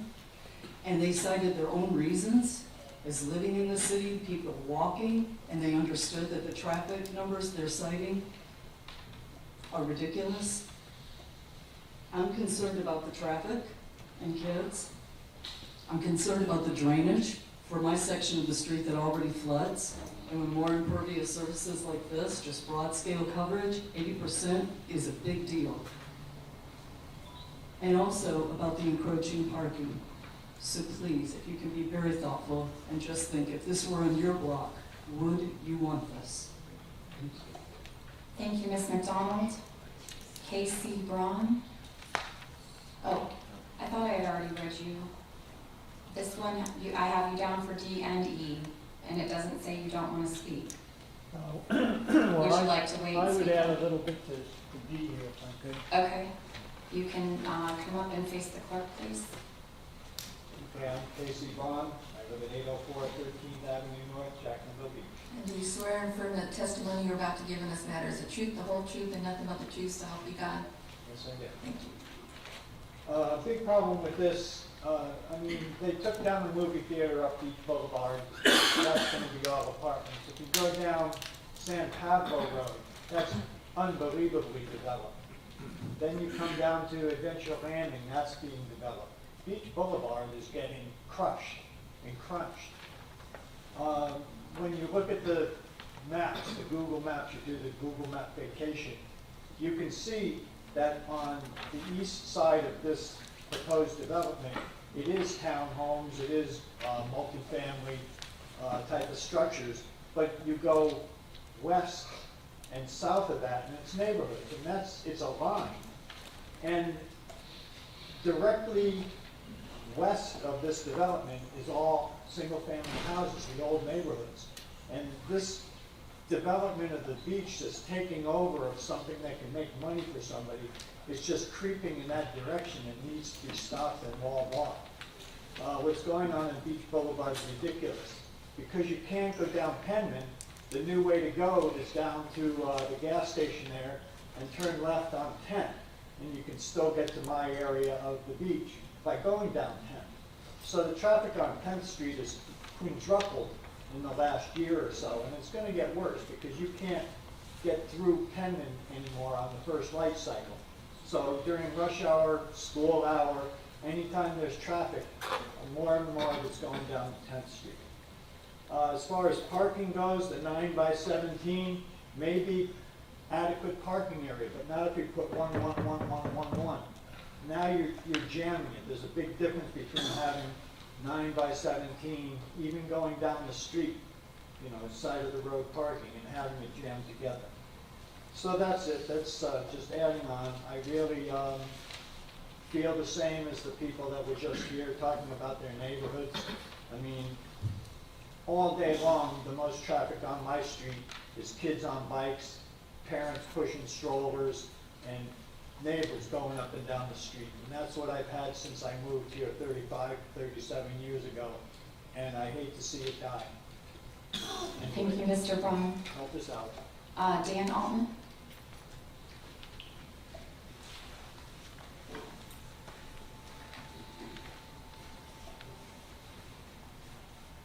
Would you please raise your hand and state your name and address for the record, please? My name is Dan Altman. I own the property at 610 3rd Street South, Jack Beach, Florida, 32350. Do you swear or affirm that the testimony you're about to give in this matter is the truth, the whole truth, and nothing but the truth, so help you God? Yes, ma'am, I do. Thank you. You'll have 3 minutes, but you have to sing in office. I was wondering if that was Yes, this is a celebrity, Dan, from the Brunch House, if you don't know. So please regale us. It was my birthday last week. No, sorry, I missed the next day. I've heard a lot of good points today, and from my standpoint, it is a little bit different than everybody else. I trust the council will make the proper decision with all the information given, but mine's from a business standpoint. Since I've been in Jacks Beach, I've had the pleasure of owning a business here for the last 8 years. It was the Hash House, now it's the Jacks Beach Brunch House. I'm the sole owner now, and I now own the building. So Jacks Beach, I grew up here, and it's been in my heart, and now it's where I'm setting down my family roots. It's hard to find a place for my employees to live. It's hard to get anybody on this side of the ditch. So, in support of this, something that we really need in Jacks Beach is something like a multifamily unit so more people can live here and work here. Also, as a business owner, I mean, customer service is my lifeblood. So bringing more people to the area is in direct correlation with more love and more songs that I get to sing to more people. So that's pretty much it. I'm in support of having more housing, and more affordable housing in Jacks Beach that, so we can have employees. Thank you. Thank you, Mr. Altman. Cynthia Simpson. I'm sorry, I did get a little out of order. I should have mentioned the card that was in support, and would have done those together. I just didn't notice them in the stack, so go ahead. Oh, sorry, come on up and face the clerk, please. Would you please state your name and address for the record? Cynthia Simpson, 1005 First Avenue North, one of the buildings that JWB will be tearing down. Do you swear or affirm that the testimony you're about to give in this matter is the truth, the whole truth, and nothing but the truth, so help you God? Yes, I do. I live at 1005 First Avenue North, one of the buildings in that weird triangle shape that you see up there, that will, at some point, be torn down. They have already torn down the dwelling behind and the tan building next to it. We've all been giving eviction notice for December 31st. I do not own a car. I am too poor to own a car. I ride a bicycle back and forth to work. It is an 8-apartment building, of which 6 are rented, and there is not enough parking for the 6 apartments that are rented. I have been told that 12 driveways will go on First Avenue North. There is a Circle K, there is a Holiday Inn, and there is traffic. If you live in that area, as many of us do, but no one has spoken from that particular building. I live there. I know what the traffic is. It's crazy. It is dangerous to ride a bicycle. It is dangerous. There is very unaffordable housing in Jacksonville Beach. I happen to be a senior citizen. I happen to still happen to work. Think about your community. Think about how you want to develop your community. We are a beach community. Don't you want young families, middle families, elder families, grandparents? Don't you want a community that includes everyone and not just those that can afford to live wherever they want to live? Think about the traffic patterns. It's crazy. I do not work on Thursday, and I do not work on Sunday. Thursday at 10 o'clock, there's 50, 60 cars come down First from Penyon. You all know 3rd stops at Gonzalez Park. You have plans for Gonzalez Park. You know how loved Gonzalez Park is. You know how busy that is. Lacrosse, soccer, kickball, dogs, children, families. It's a community. Think about the community. Think. Obviously, something is going to get torn down, my building. Something is going to get built. Think about it. Don't let them build something so huge. Think about the parking. Think about the traffic. Think about the families. Think about the beach community. Thank you. Thank you, Ms. Simpson. Jay Dodson does not wish to address the council, but is in support of the agenda item. Is Jay here? Is Jay still here? Okay, Jay's left the building. We have 2 ordinances with a lot of speaker cards. I think I got through all of the Ordinance D speaker cards. Did anyone fill out a speaker card intending to speak on this issue that was not called? Okay, continuing the public hearing, would anyone else like to speak in support? Would anyone else like to speak in opposition? Come on up.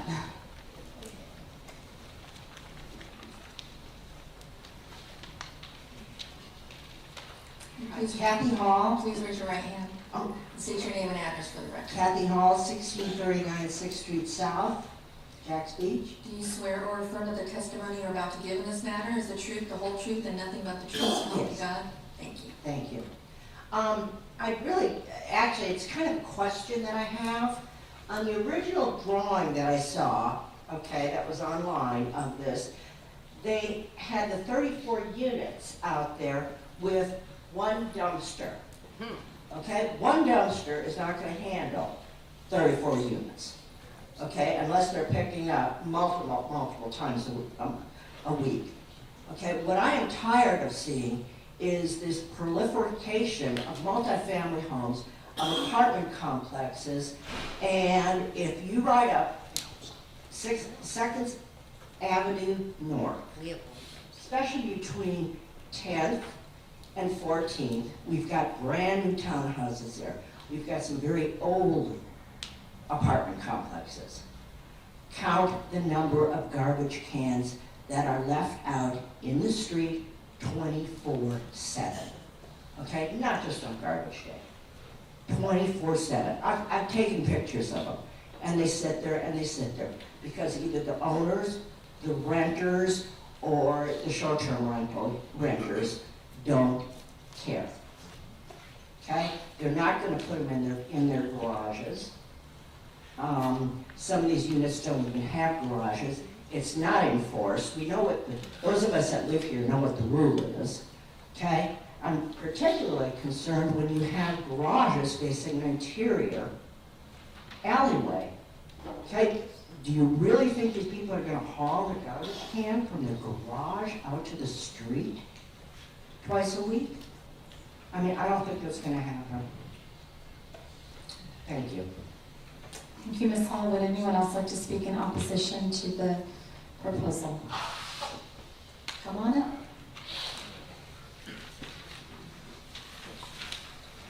Please raise your right hand and state your name and address for the record.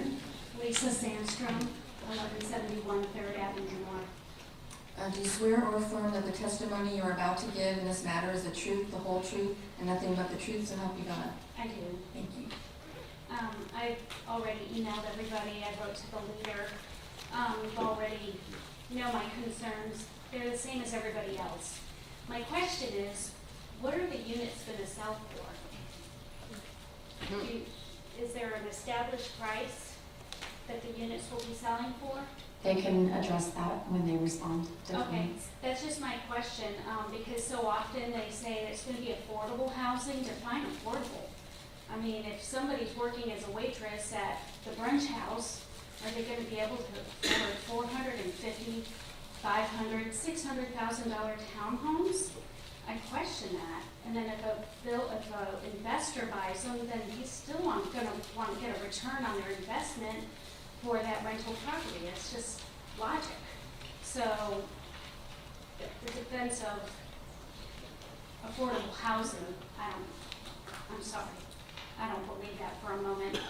I mean, I can't imagine, the sandwich cookie houses, who would want to pay, an exorbitant amount of money for the interior houses? I don't know. But that's just me. That's all I have to say. Thank you, Ms. Sandstrom. Anybody else? Come on up. Sorry, the gentleman in the back, and then we'll get you next. He was faster on the draw. Okay.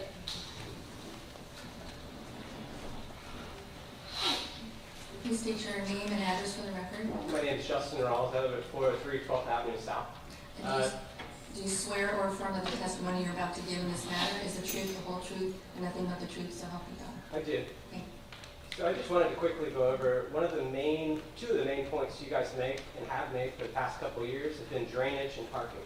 To me, this project doesn't conform to any of that. We're talking 80% lot coverage, very few trees, if any, are gonna get left. We're talking small live oaks. When you're talking, trees with a 4-inch diameter, I'd be surprised if more than 6 of them survive. So you're talking 6 trees, limited amounts of grass, not enough parking. I just don't think this is really what Jax Beach needs. We just put a giant drainage infrastructure project on 12th Avenue South, literally pumped money into it, spent years into it. We've been planning that for 10, 15 years, whatever it is. And then now we're going to look back and do something that seems like it's stepping backwards and putting more lot coverage, more houses. I don't see that lot has any hardship that couldn't be achieved with the PUD standards that are already in place. I don't think we need to make an exception to put more houses.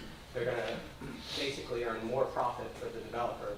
When it seems like to me, if they already have the land and they already have the planning, it seems like they could just, do what was within standards. I don't see the need to really modify it or accept anything other than that. Thank you, Mr. Walls. Sure.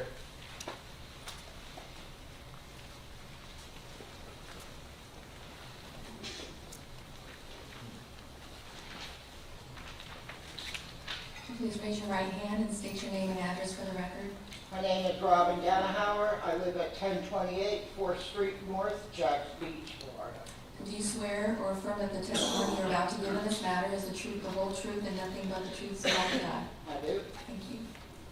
Okay. I live behind the Mellow Mushroom at the north end of the beach. I've lived there since 1995. I paid $51,000 for my unit. It has since paid off. The last ones to sell went for $250,000. I made a great investment. The only thing is garbage. All I see, we have 15 units and one dumpster. They come once a week. We pay $126 for that. When the dumpster comes, he picks up the thing, throws it over. Anything that's not tied in a knot flies out. And I end up picking up the garbage because I'm still looking at stuff like this. Plastic straws, cups, you name it, it's out there on the ground. All I can see with this thing, planned unit development, whatever it's called, is just more garbage, more traffic. I travel on 10th because 3rd Street is bumper to bumper traffic, and all those people are doing is texting. So I travel up on 10th, and I pass that park every day. On the weekends, the kids are there playing softball, soccer, dogs, people, catching the ball, whatever. And they park on the grass surrounding the whole park. It's just going to be a scene. I was there today looking at it. I can't see tearing down apartments that people live in because that's where they afford to live. It's not a good idea. More traffic, we have plenty of it. On 9th Avenue North, they tore down some single-family cinder block houses and put up townhomes, 2 of them, each selling for $525,000. They turned them into Airbnbs. The traffic, there's a small dumpster on their property that is constantly overflowing. All I see is more garbage on the street. There's no law, there is not one, no littering signs anywhere in Jacksonville Beach, in Neptune Beach or Atlantic Beach. So why not? Out our windows, single about everywhere, everything. I'm sick of it. I'm sick of looking at it, and all you're going to do is contribute to it. Thank you. Thank you, and my apologies, I did have a speaker card for you, but the issue was not referenced. I meant to call on you at that point, so thank you for raising your hand. Anyone else? Come on up.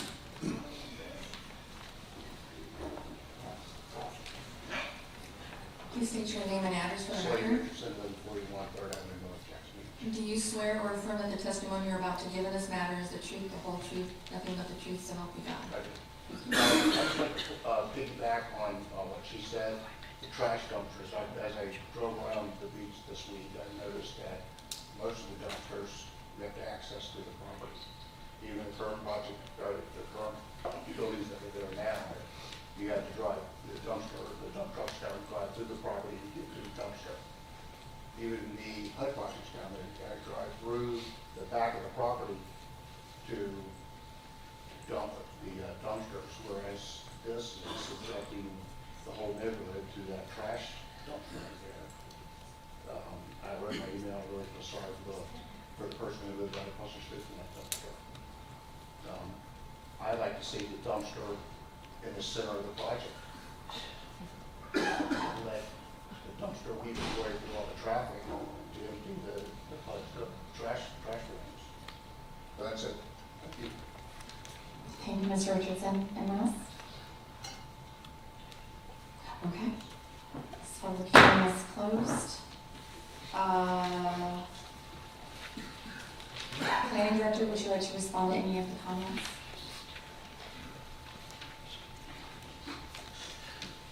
Thank you, Mayor.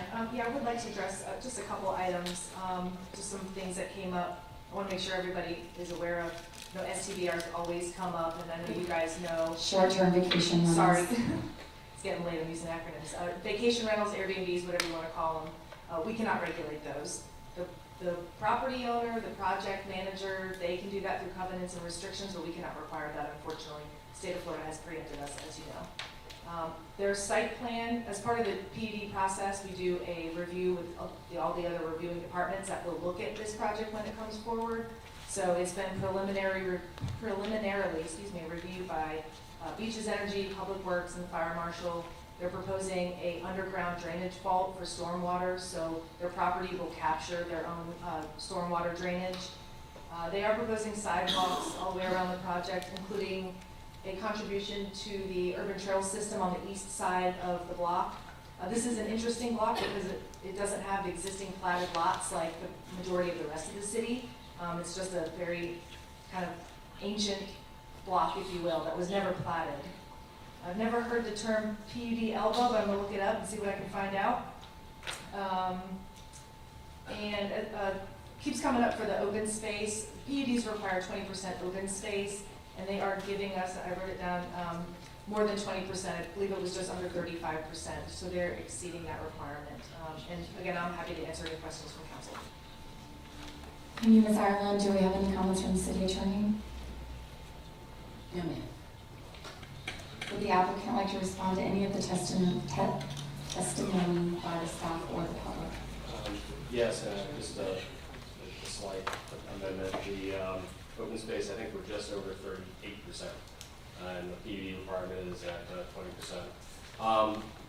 I actually just... You could speak up. I'm getting some sorry. speak up sign language from the audience. On the short-term vacation rentals, your planning director is absolutely right, but if you actually look in your code, short-term vacation rental is a listed use under every single one of your residential zoning categories. RM1, which is currently is, RM2, I think it's an RS1, I think it's an RS2. We specifically do not have it written as a specific use in our code, or in the code that we write as part of the PUD. So this is the attorney for the applicant telling you that my interpretation is that we cannot do the short-term vacation rental as you have specifically defined it in your code, because it's not specifically delineated as a use, unlike RM1, which is the current zoning, RM2, et cetera, et cetera. So, but I do appreciate there is state law overrides some of that. Going to some of the comments, I appreciate the parking, but as you heard, we need the code on parking. We've been over backwards to try to come up with parking. We're willing to add a condition that says we will add as much parking in the right of way that the city will approve. We know we can get 20. Looking at that plan, I think we can get more. Alex is going to come up here in a little bit to talk about garbage because he knows more about garbage than I do. As far as this came up, the size of the lots. One of the benefits of this project that's large enough it can have an HOA. When we originally submitted the 40 unit project, we actually had all the lot lines going into the open space.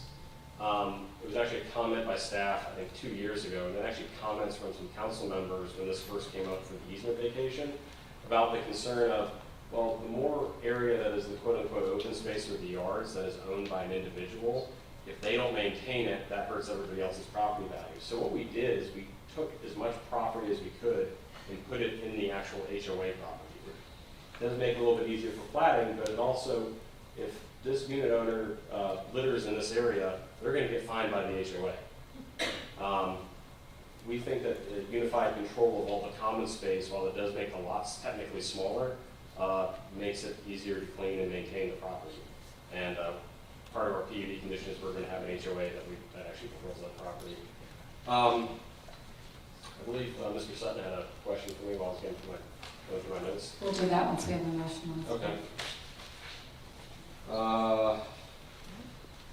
We've got our engineer, Chuck Kennedy. I'd like him to come up and make a few comments about drainage. He was actually there last Friday in the rain with me, taking a look at the site and what the current drainage is.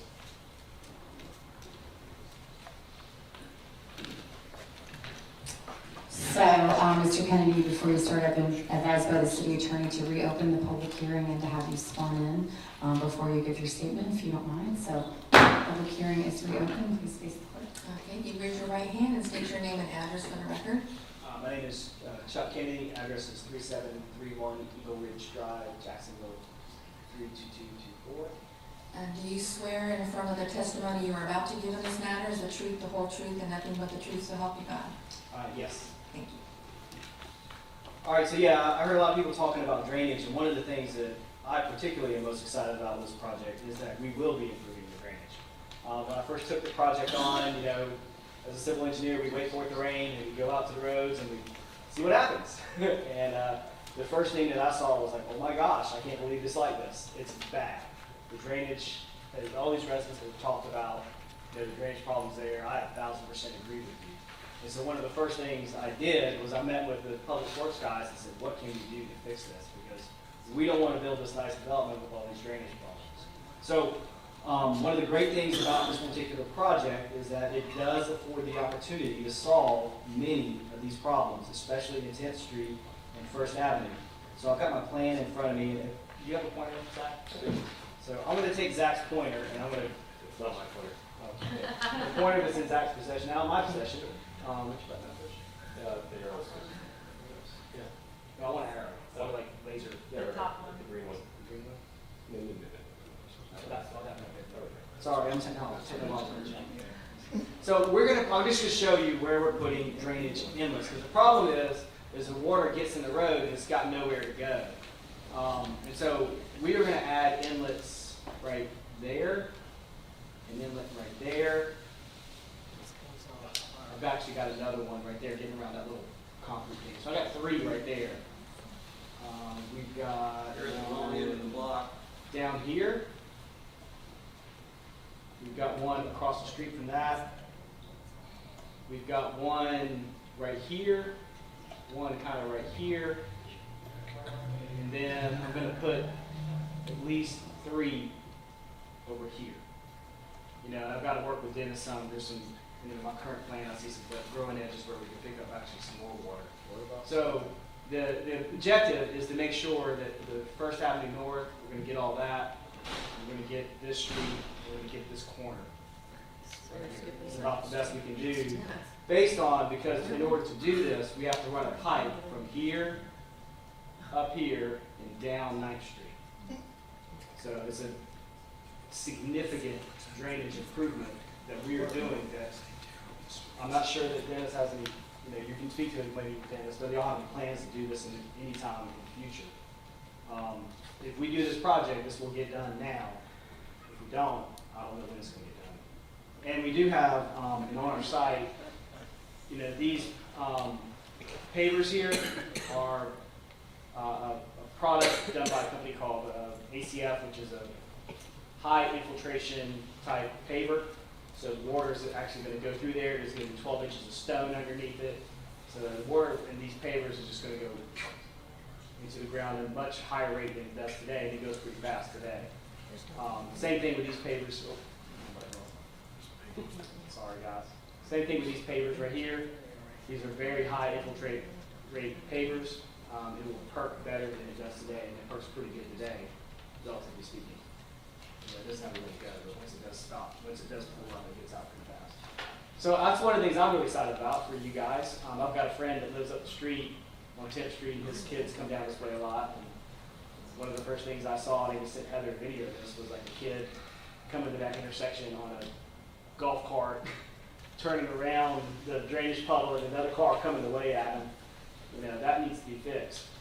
That's a very dangerous situation. So I'm stoked that we have that opportunity with this project. Thank you. Next, and I guess we'll have Swerman too, is Craig Davidson, the architect. And then Alice.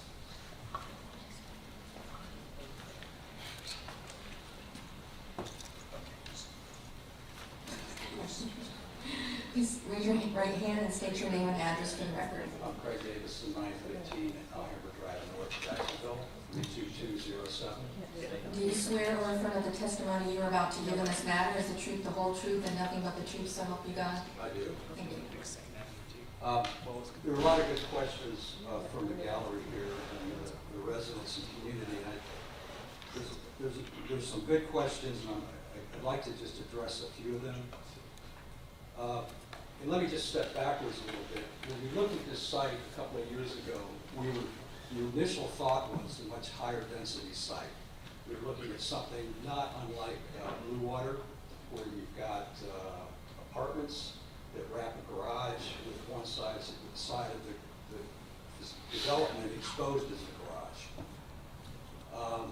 As time went by, we decided, let's make this a site that has townhomes in lieu of apartments. So we're not transitioning from apartments to ownership.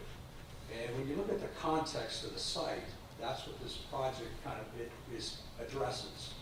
You look to the south, you've got the back end of fuel pumps, back end of retail, asphalt. If you look to the north and south, we've got some single family and multifamily residential. And then we've got the jewel, the whole area.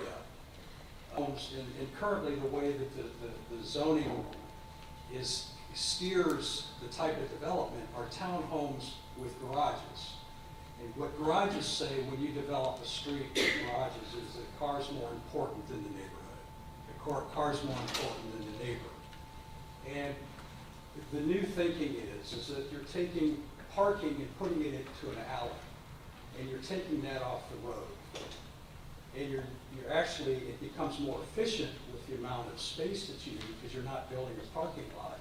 You're just a driving strip, so you're taking that out of the equation. And that's the direction that a lot of the new developments are going. And it's back in the day when we used to have alleys. Put that in the back. Put your front door on the street, not your car. Now, I have to confess, we do have the south end of the lot with parking, that's directly on the street. And that is if you think about it, if you're a resident and you wanted to buy or participate in this type of development, is that something you want to look at? So there were a couple of things. There were some issues with utilities why we couldn't do that, but that was another reason. So we have the park, which is really the focus of this development because, like I said, it's the jewel of this area. And what we're proposing is that's where we've got all the front doors that face the park. And I don't live in this area, but I've gone through it a lot. So when we talk about traffic and pedestrians, these people know better than I do. But we know that if you want to slow down traffic, the thing you do is you don't add more lanes, you reduce lanes. You narrow the streets, it slows down traffic. And I understand it's a very busy park, but we've taken this project and oriented it towards the park. So now we've got eyes on the park. We've got people watching the park. We've got people watching the park at nighttime. Then we've got a grass strip in front that people park on anyway. And we're not proposing that that's our property. We're proposing to actually organize that, pave it, or use some hard pack impervious material. The public can use it and our development can use it. And anybody using the park is not going to drive to the park, they're going to walk to the park. So when we talk about traffic, I'm not going to dispute the people that have lived here all their lives, but I think it's the right way to handle this type of a project rather than a higher density apartment use where we're using townhomes individually that speak to the street. On the north and the south ends, we've got the ends of the community, not a wall, but we've got the ends, and people can actually walk through where we do have sidewalks inside. So we've got sidewalks around the neighborhood, but we've got sidewalks through the neighborhood, through our property that people can use where we do have front doors. We have to deal with cars. It's a reality. But hopefully in 20 years, we'll be down to one car instead of two cars. We all see where that's going. So let's not design for the SUV and suburban vehicle. Let's design for the future and, for our neighborhoods. It's a transition space. We've got commercial. We know it's out there. And now we're transitioning into a front door that's going to a single family. And what you see in these transition areas is all the urban planning. The recipe for urban planning, the silver bullet is having people. It's not about sidewalks, it's not about landscape. Those all add up and they mean something. But it's about putting people where they need to be, and it's putting people on that park. And we got 12 units on it. and I don't think that the traffic impact is gonna be as great as everybody's concerned about. I'll leave it at that. Thank you. Mr. Sifakis?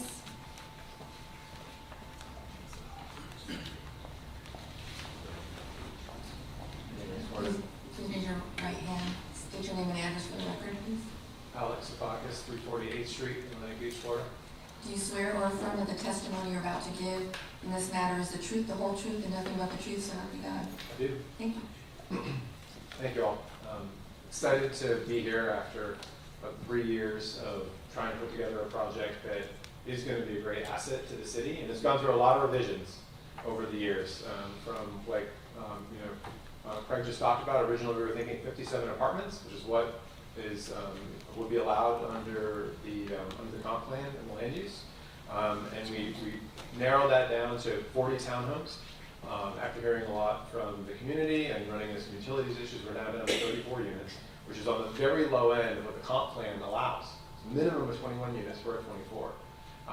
And then after hearing more from the community about concerns about parking and drainage, I think we've come up with a really amazing solution for that too, having 118 parking spaces for 34 units. For comparison, if we did a 57 unit apartment complex, we would be required to have 124 parking spaces for 57 units.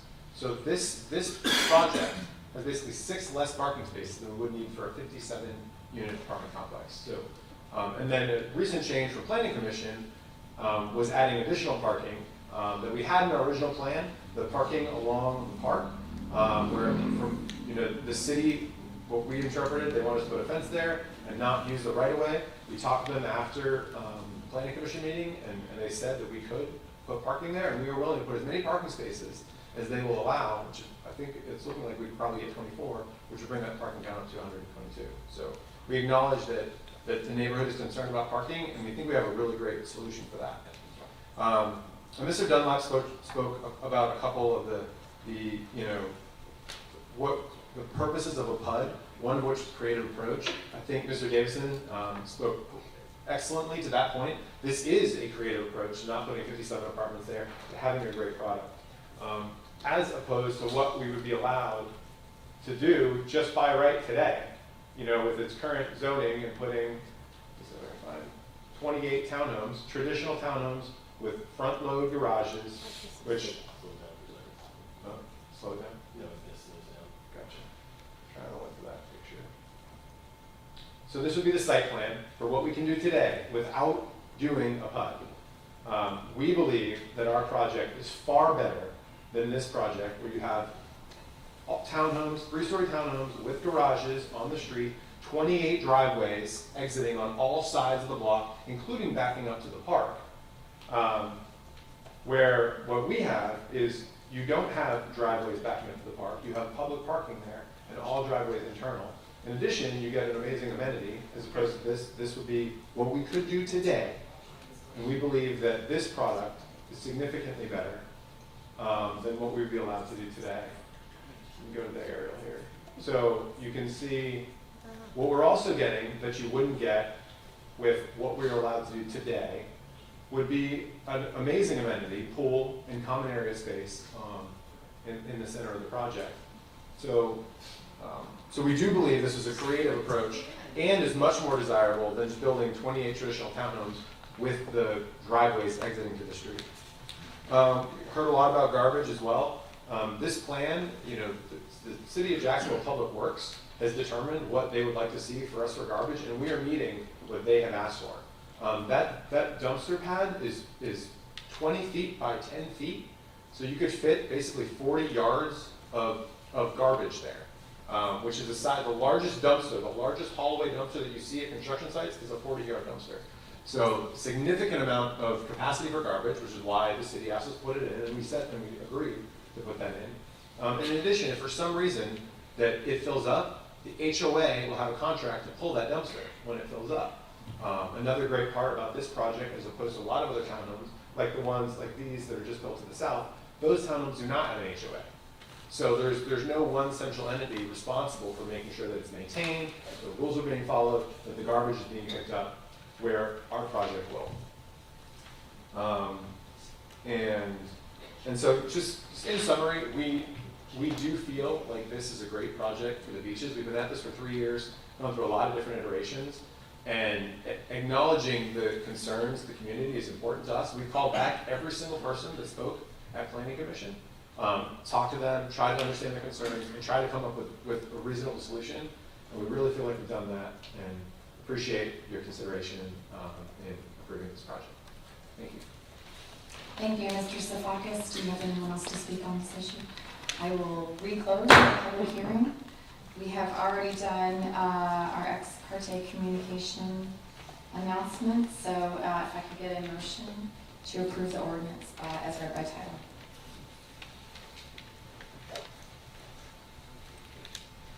I'm from you, sorry, should have read that word. Just a recommend. I move that we approve ordinance number 2023-8192 on the first reading for rezoning for North Beach Townhomes PUD and schedule a second reading for February 21st, 2023. Second.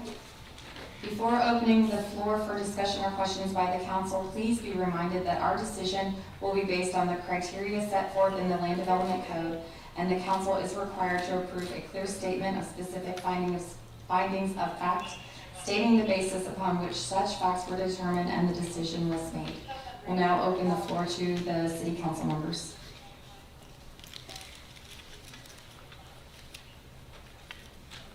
Mr. Nichols. I watched the whole progress of this project. The main questions that I had, y'all had addressed about the drainage, the garbage. I did have a question about short-term rentals. I know we can't require you, but I mean, is your intention for the HOA, because HOAs obviously have the power to not allow short-term rentals, is that y'all's intention? That is our intention. Okay. I think that is huge. I mean, I live in a community that has an HOA where they're not allowed, and, you know, the people take pride in taking care of their area. So, I'm gonna vote in favor of it. I believe it'll help activate our park. We're putting a lot of money into it. And I think it's gonna be a good project. Thank you, Mr. Nichols. Ms. Golden?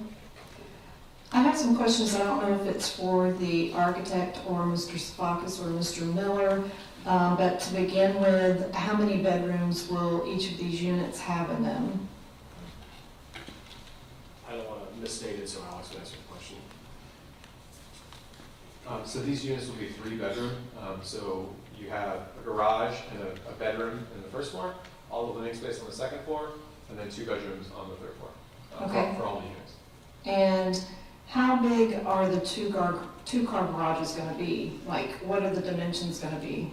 Yeah, so they range. The exterior units are larger. The interior units will be about 18.5 feet wide. And then the exterior units will be up to 21 to 22 feet wide. And I know someone mentioned 118 parking spaces will be provided on this property. Can you just show us where those parking spaces are? So on these 3 units, you actually have over 30 feet in the driveway. So those will fit 4 cars in the driveway, plus 2 there. So we're counting that as 18. For the rest of these units, you don't have the 30 feet. So you would have 4 cars for each of those units, 2 in the driveway and 2 in the garage and 2 in the driveway. And then there's 44 parking spaces in the garage of these units. And then assuming the 20, which I do think we can get more, but assuming the 20, that's how you get the 118. And if you were saying, hey, I think it's tight to squeeze, to double stack cars there, then you would lose basically 6 parking spaces. So at a bare minimum, 112 parking spaces, not assuming that these driveways are deep enough for 3 people if they don't put 2 cars. Yeah. So for the units that are in the middle of the property that would not have any of this additional parking, I guess, where are their guests gonna park? So their guests would park in the parking spaces that we'll be building on second.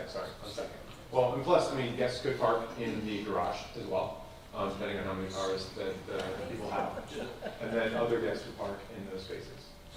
We do have, just to point out that guest parking is not a requirement under the code, but due to some obvious comments from the neighborhood, we did everything that we could to put as much additional parking as possible with the recent revisions and getting parking along Second Avenue. Okay, thank you. Mr. Mesa. Mr. Stacks, question, or Mr. Miller, it's about the HOA.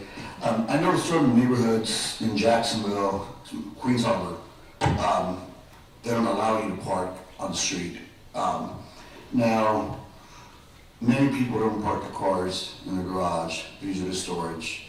Nowadays, old families, the man used to drive, the woman didn't drive. Now, the man, the husband, the wife, their kids are driving out at 16, they have cars, so now you're having 3-4 cars.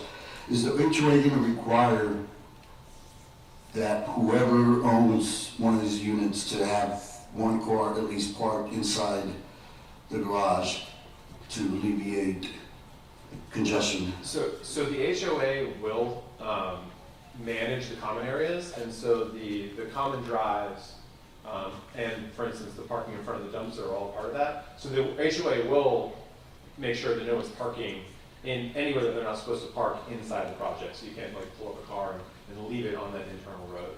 I don't, if somebody doesn't have any cars, I don't know how they would say, hey, you have to park one car in the garage, yes or no, but the HOA will regulate that people can't park in unauthorized spaces on the property.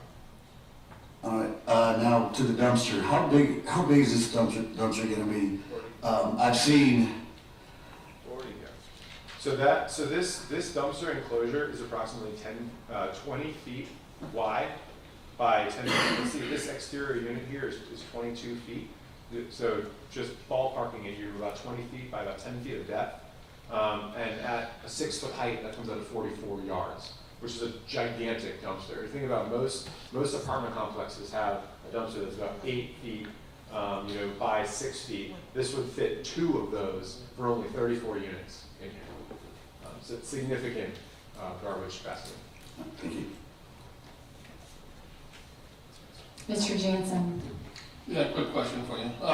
So you said you could possibly put more than 20 parking spots on that. Can you show us exactly what you're talking about? The additional?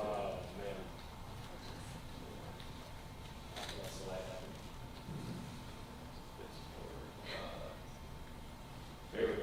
So this was part of our original submittal when we were trying to get part of the city right away to put parking on basically. Now, we couldn't do that. The city did not want us to take part of the city right away to make part of the project. But so this is what we were planning on doing originally. When the city decided not to give us that property, based on our conversations with Public Works, they had said they wanted us to just fence this, put a white picket fence up and remove that parking. So this is an exhibit from the original project. But what we do know is that we can get at least 20 spaces here, and you could probably get another, 2, 3, 4, 5 spaces as well. What we're committing to is we will put in as many parking spaces along Second Avenue as Public Works and the city will allow us to put in. So if they say that, hey, you can put parking all the way along here, we will add those additional spaces. We will pay for that and we will build it. And maintain? So I don't believe maintain. I think the city, since it's a right of way, the city would be responsible for maintaining it. I don't think that's something we could take on. And would that be constructed of the same material that you would use on the interior pavers? Yeah, it would be constructed of whatever material the city asked us to construct it of. And remind me again, how many interior units are there with the interior drive? There's 44 units with the interior drive parking. Yeah, sorry. Yeah, 22 units, 44 parking spaces. 22 units. Yes, 22 units. Yes. So each one, conceivably would have at least one guest parking space when they weren't being used, you got to Well, that's my thoughts, that we would have to have at least 22 spots. Yeah. Which, from this exhibit, you can see is easily possible, as long as Public Works is allowing us to do it. Thank you. Mr. Sutton.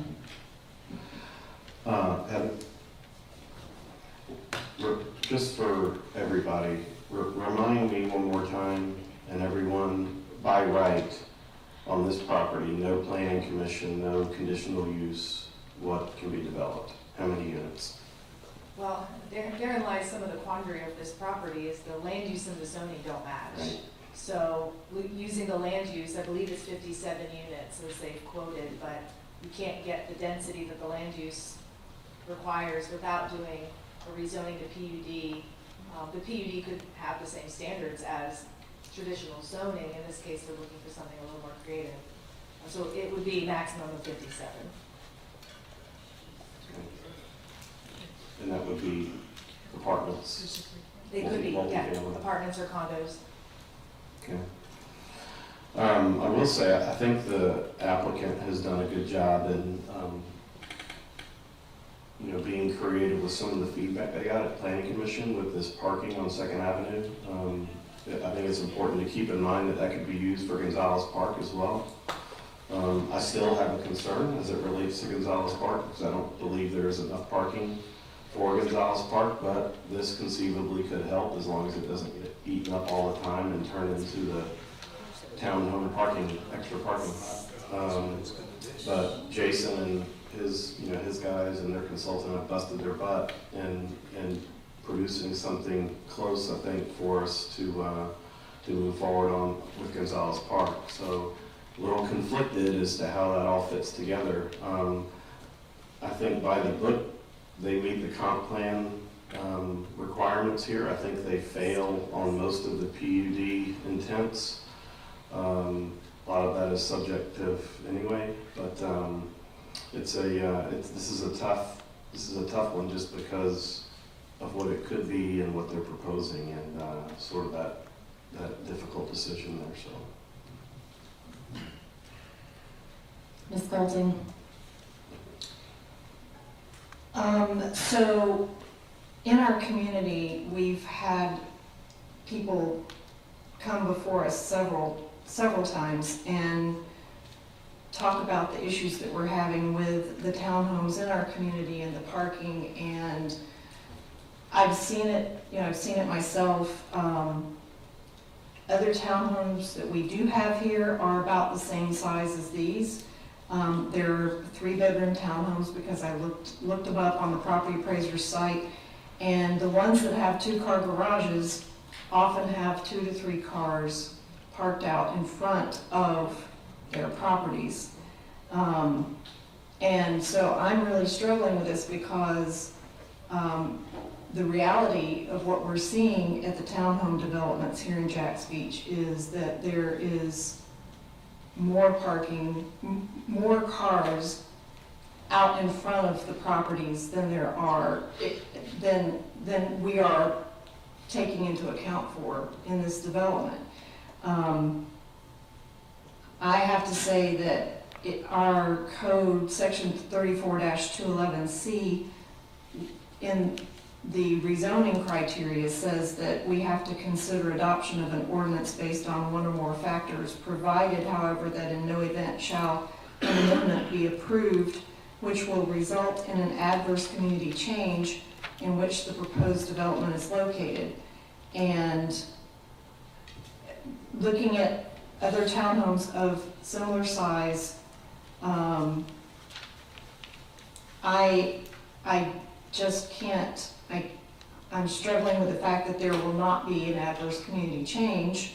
And in particular, as people have said about Gonzalez Park, I live fairly close to there in Gonzalez Park. I go by there, and just this past weekend, there were cars parked in the grass, there were cars parked in the parking spaces, there were cars everywhere.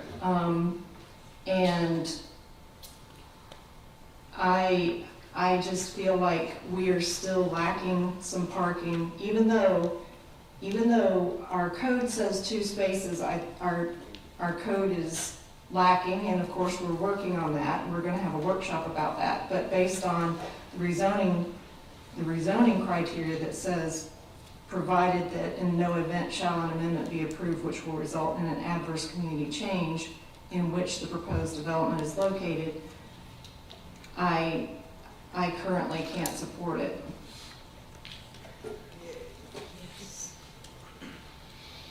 Any other comments from council? And should this pass tonight, bear in mind that we do have a second reading on the 21st, that between now and then we'll be able to consider some of the comments and issues. Should it pass at this point, Madam Clerk, roll call.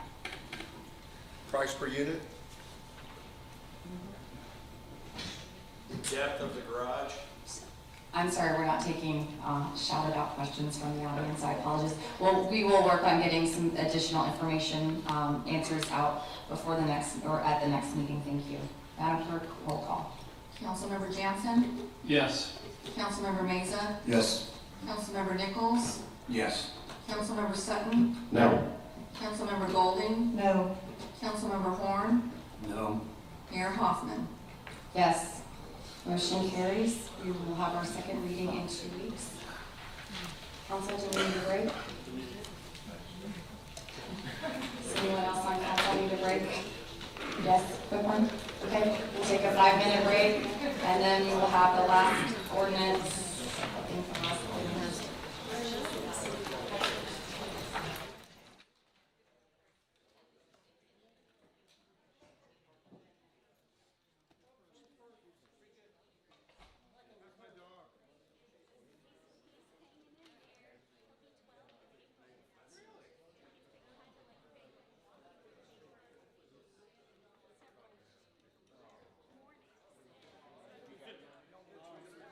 Thank you.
The final item on our agenda is going to be presented by Ms. Highland.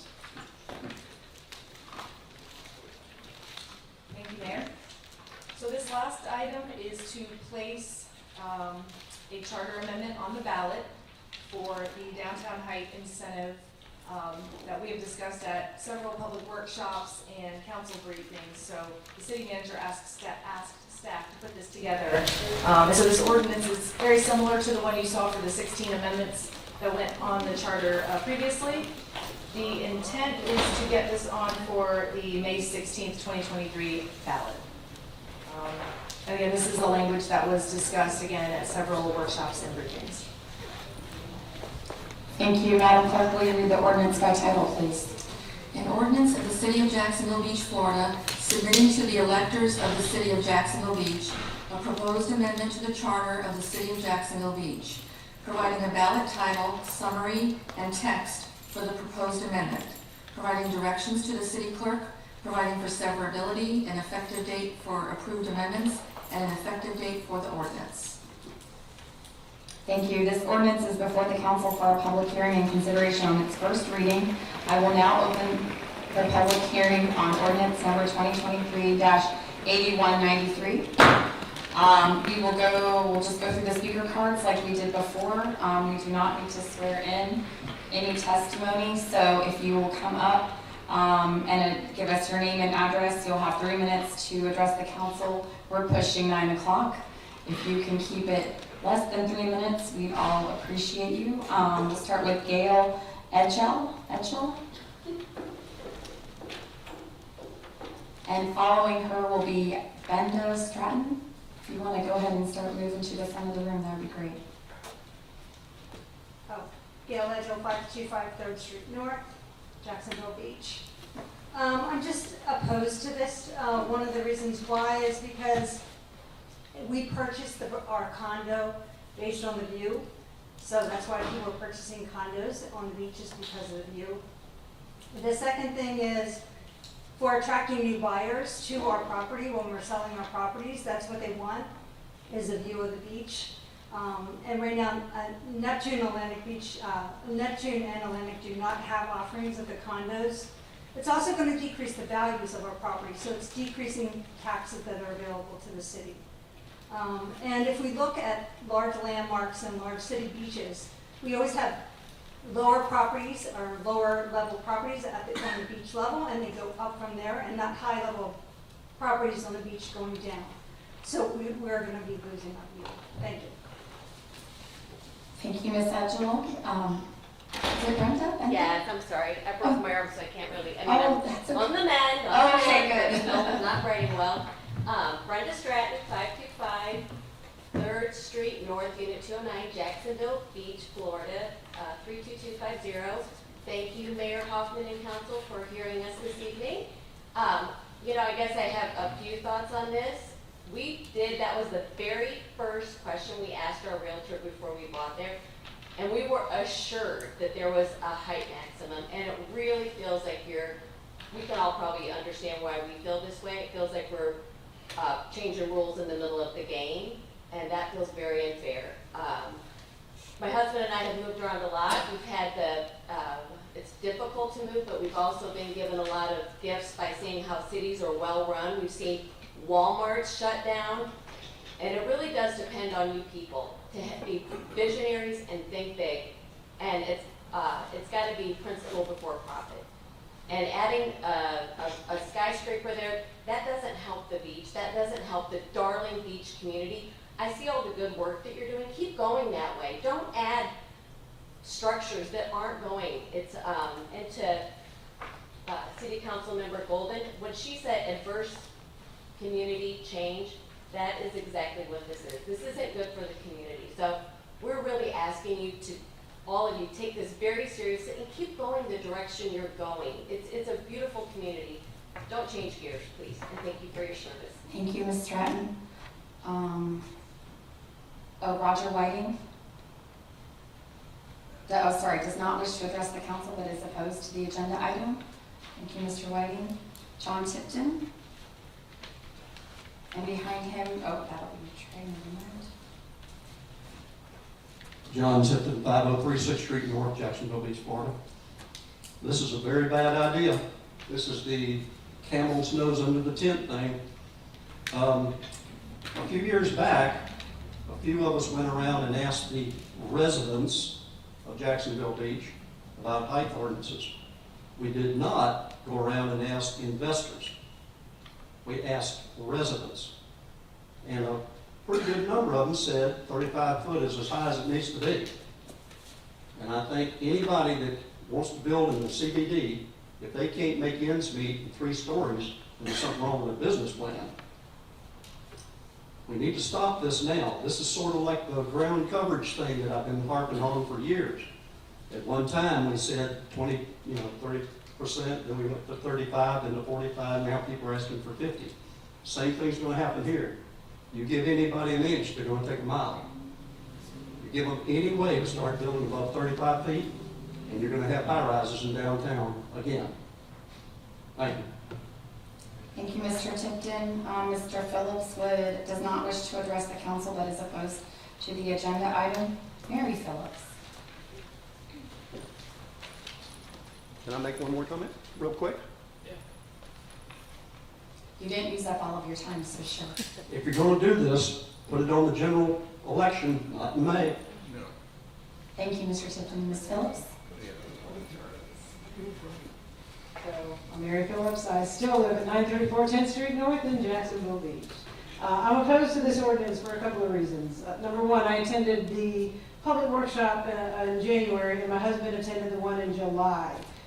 Neither of us can recall an abundance of positive comments coming out from the citizens at either of those workshops. In fact, the one that I attended, most citizens were opposed, and many were wary of the intent of this ordinance. Number two, the ordinance seeks to place an amendment on the ballot, and then if it's approved, you guys are going to work on some specific criteria.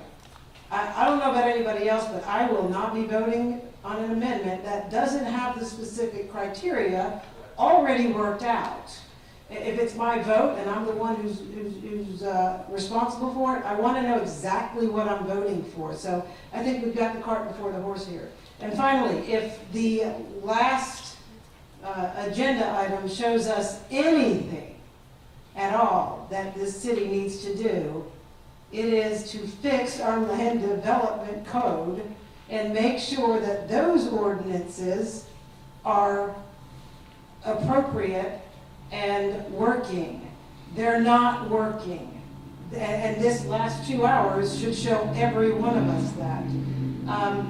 We need to clean up what's on our plate right now before we start looking at raising the height limit to 50 feet. There's no reason for it. Your citizens are not asking for this. We are not coming to council meetings saying, please, raise the height limit to 50 feet. We're not asking for it. So if we're not asking for it, please work on what we are asking for. Fix the building codes first. Get that house in order before you go trying to build another 15 feet up. Thank you. Thank you, Ms. Phillips. Linda Fisher.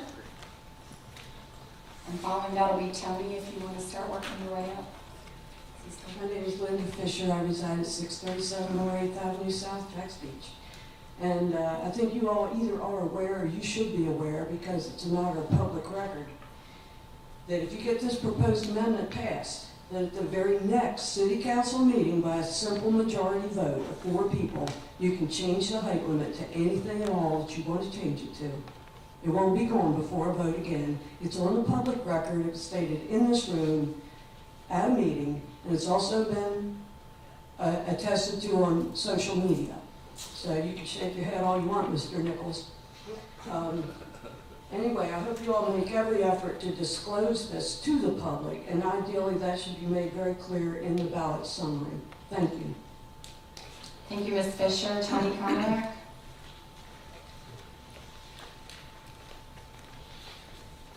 Hello, I'm Tony Komarek. I live at 533 11th Avenue South. You know, I was one of the members standing in front of Beach Marine with our ex-mayor, Lance Sharp. He would be rolling over to his grave if we heard we're going back to 50 feet, even in the downtown districts. Look at neighborhoods that are nice. Why do people go to Atlantic Beach? Why do they go to Neptune Beach Town Center? Because it's one story. Why do they go to Five Points? Why do they go to Riverside? Because it's, no high rises. What's the charm of Key West? What's the charm of downtown New Orleans? It is not the high buildings, it's the quaintness of the buildings. The other issue I have, Mary brought it up. This is an open-ended check to the city council. You don't say what they have to provide, you just say, under consideration. So if they just put in a little coffee shop and say they have a band, you can say, hey, that's okay, we'll let you go up to 50. There's no definition, nothing to say what has to be there in order to go 50 feet. That's my comment. Thank you. Thank you, Jim Sorrell. Sorry, James Sorrell. Hey, you was good too. James Sorrell, 428 North 10th Avenue, Jax Beach. And at first, when I heard this, I was open-minded. I said, this is, we should look at any option that can make Jax Beach a little bit better. And when I heard all the ands, ifs, and buts about this, and just as Mary said, felt that it's not organized, it's not ready to go to a vote. But what I was thinking of when I was thinking of this 55-foot level was the Dolphin Depot project.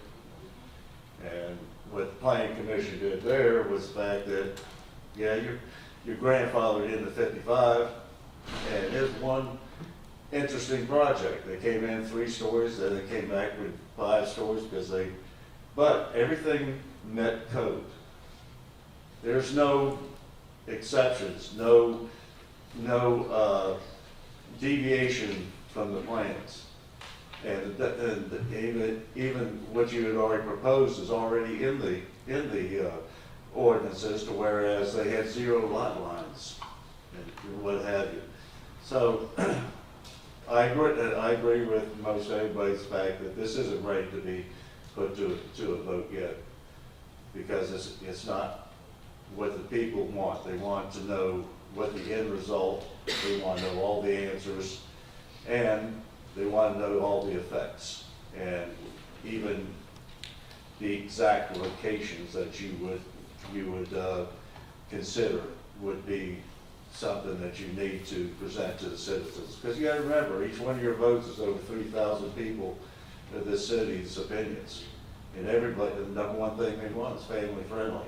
So we can't guarantee family friendly with any private enterprise or development.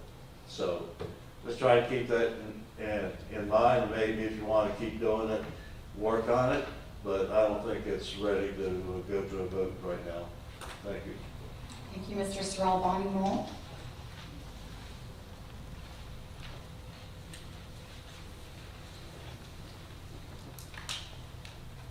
Bonnie Moore, 509 10th Place South, Jacksonville Beach. Welcome. I hope you guys listen to us tonight. I was part of a group that went around and got signatures, and I spoke to families, not investors, not builders. We fought and we got the limit to be at 35. Please don't bring it back up. Leave it where it's at. Thank you. Thank you, Ms. Moll. Sean Babbitt? Oh, sorry, it wasn't highlighted. I do not wish to address the council, but I am opposed to the agenda item. Thank you for being here. Casey Braun? Yeah, just a couple things. When I Just state your name and address. for Oh, the record. Casey Braun, 804 13th Avenue North, Jacksonville Beach. And, you know, listening to all these developers, they all have these things that they want to throw in to make it look like you want it. I mean, that's what we saw for the last 2 hours here. You know, you almost said, let's do that. But you look at a picture of it, and it's what you didn't want. And they show you what it was going to be before they made their changes. That's what you didn't want too. And 50-foot buildings on our beach is not what we want. It doesn't matter that they want to put parks under them or make more access to the beach for people and make it all this wonderful place. It's still going to be a 50-foot building. If you drive down First Street from Neptune Beach and look past the palm trees that they blocked the road with, and you look down at Jack's Beach, that's just not where people that live here want to see. And, you know, at one point, way back in the old days, they didn't have a planning commission. They left it up to the small businesses at the beach and saying, they care about being there. They have their little business there. But what they didn't take into consideration is what they did care about was making more money. So having more hotels, more rooms, more people, more apartments, just is making more money for the small businesses. And I've got nothing against the small businesses, but there has to be some limit. And that 35 feet sounds like what it should have been. Thank you, Mr. Braun. Patricia Aberhoft? Oh, I'm sorry. Does not wish to address the council, but is opposed to the agenda item. Ken Marsh.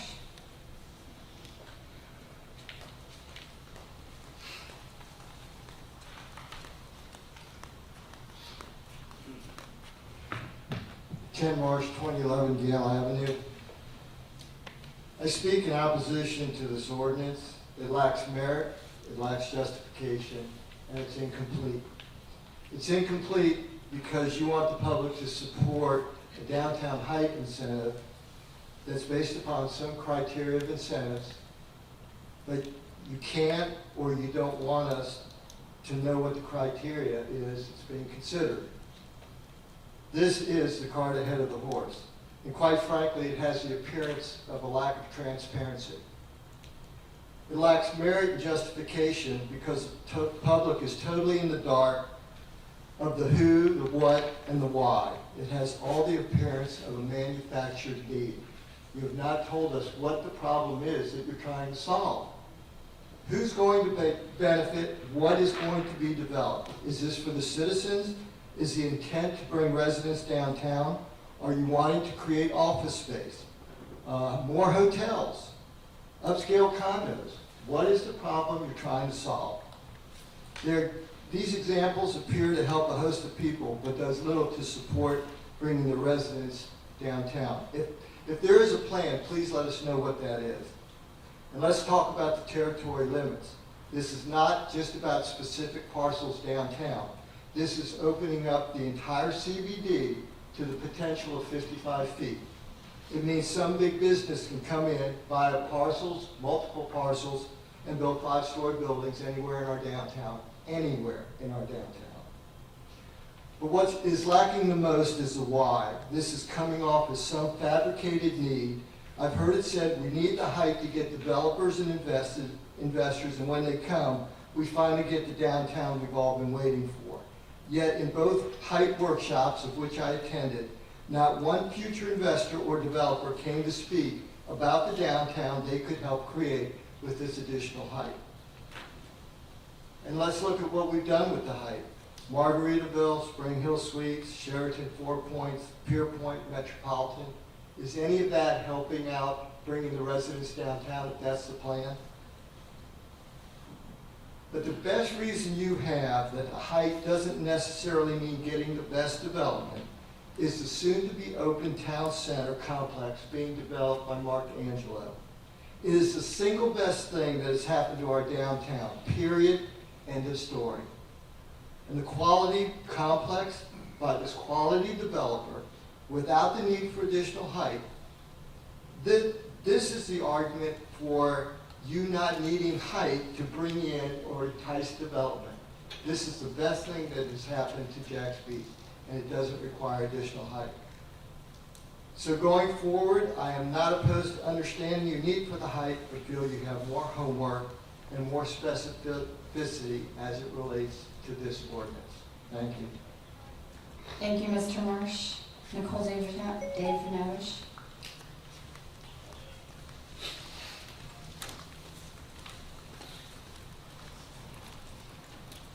Nicole Delmarsh, 617 Oak Street. I actually live in Neptune Beach, and I've been here for over 3 hours for a good reason, as have all of you, so I appreciate all your time and your service. This issue should probably not, in my opinion, be debated at this hour. You're talking about an increase of 20 feet, which is clearly something that 76% of residents were opposed to, and the city of Atlantic Beach and Neptune Beach were also in agreement that does not benefit the city, nor does it benefit the community and the residents that I've been a part of for such a long time. I've lived here, worked here, played here, love it here. It's certainly something that we all have already talked about, and you've heard it, but I just have the same concerns that Mr. Marsh said was the incentive criteria. It's irrelevant, actually, to me at this point what incentives there are. We've already seen all these new restaurants open. This place is buzzing.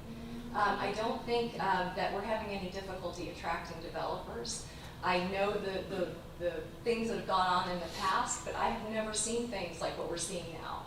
I'm a huge surfer, as I mentioned. We now have international surfing competition for women that goes on every single year. We're attracting more and more concerts, sporting events, all kinds of things that are bringing people here. I do have my master's in natural resources, and it is something that I am constantly concerned about is permeability.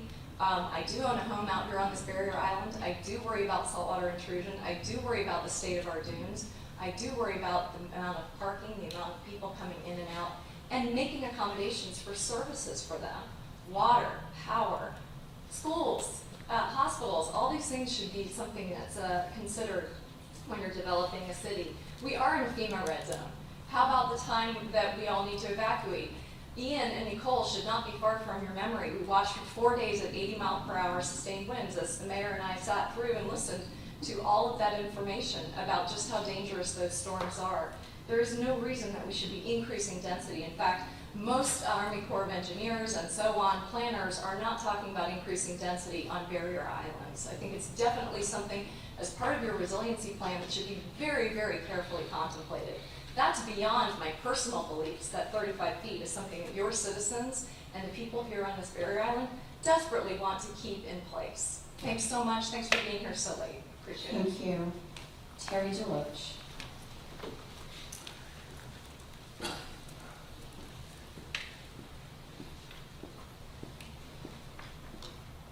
Terry Deloach, 405 32nd Avenue South, Jacksonville Beach.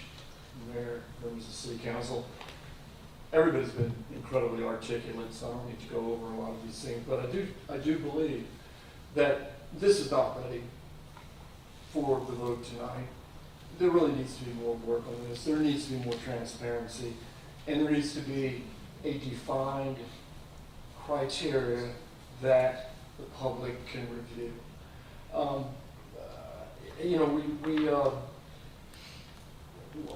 What it feels like right now is a manufactured hardship. When we were serving on the planning commission, when somebody would come to us and they wanted to build someplace and get a variance, but they bought the land knowing, or they came to the land knowing of the restrictions, we would tell them that you came here, you wanted to build here, knowing what the restrictions were. Well, what we've seen is a lot of very successful buildings right now, like the buildings that were mentioned, and where Ruby Beach was, and Oku, and some of the other structures, that are building within the height limit.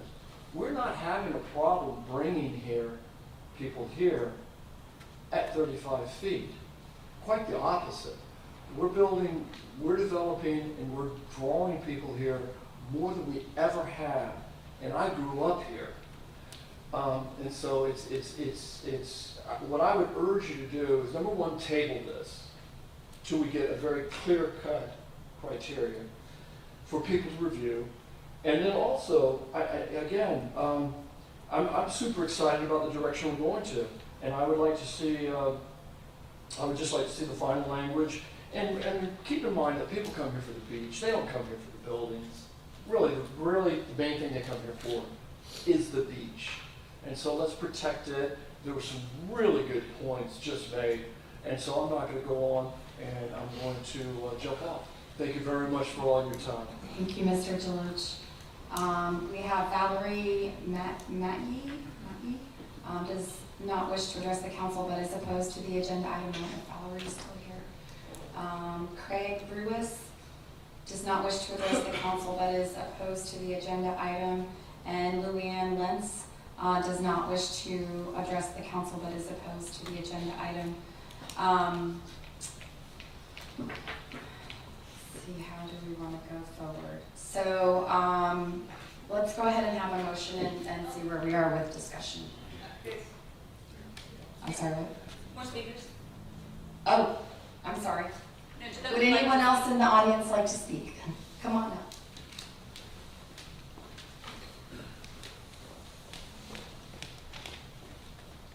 Sarah Bryan, 403 12th Avenue South. I didn't plan on speaking, but I think this is important, and I know that I don't really represent the age of everybody here that has been speaking with us, but this is something that's really near and dear to the heart of people that are my age as well. The clarity that's been commented on, it isn't here. The criteria that you're asking for these businesses to eventually, come up with and kind of jump through hoops for, the criteria that you guys are going to be asking for or requiring really does need to be transparent to the community. It's not, like many had said, carpet over the horse, etc. Like, it's asking too much for us to go ahead and decide on something or put intelligent thoughts for something when we don't actually even know what the end result is going to be with the criteria that you're going to be asking these businesses to, do to have this occur. Just historically, your seat and your terms here, it has value, and you should also honor everybody that's come before you. And like others said, some people would be turning in their grave if they knew that this is even up for discussion. For all the years that we've been here and heard all the new companies that are coming through and things that are going to be built, again, have been successful under that guideline. So going above that, I just feel like we're washing away all the effort and all the decisions and all the fight that people have put forward before you guys' terms for many, many years before, where this has just been an established agreement within the city. I also worry about if there's any conflict of interest for anybody that's sitting on the council. I know we can't answer and have questions, or you have questions answered here, but if there is a conflict of interest of somebody that has for instance, a business that falls within those parameters, where their business can be elevated and more prosperous with a height increase. And it's not just this council, previously with the owner of Lynch's. I think that's an area that has a question mark for some people. Some people, there's a gray area there personally. And I also think that when stacking them one after the other, nobody wants to be here this late, but especially when it's something that's very important. Push it to the front of the meeting if possible, or try to get it to where more eyes are on it, because this building is empty now. And I think there are a lot of people that were here before that probably would have gained some value and insight in the fact that the criteria is transparent. There might be a conflict of interest. There really isn't a lot of support and a lot of things that happen successfully under that restriction. So thank you. That's all.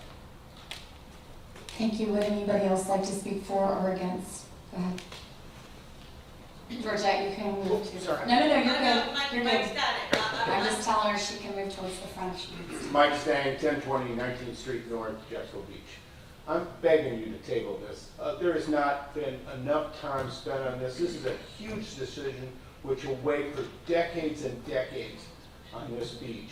Nobody has mentioned something about how much more police are we going to require. All the other infrastructure things that are going to be required from these things that you're voting on right now, and then to shove it through in the May election is crazy. Spend some more time on it, give us some more parameters, and let us know what we're going to be signing up for. Thank you very much. Thank you, Ms. Dumont.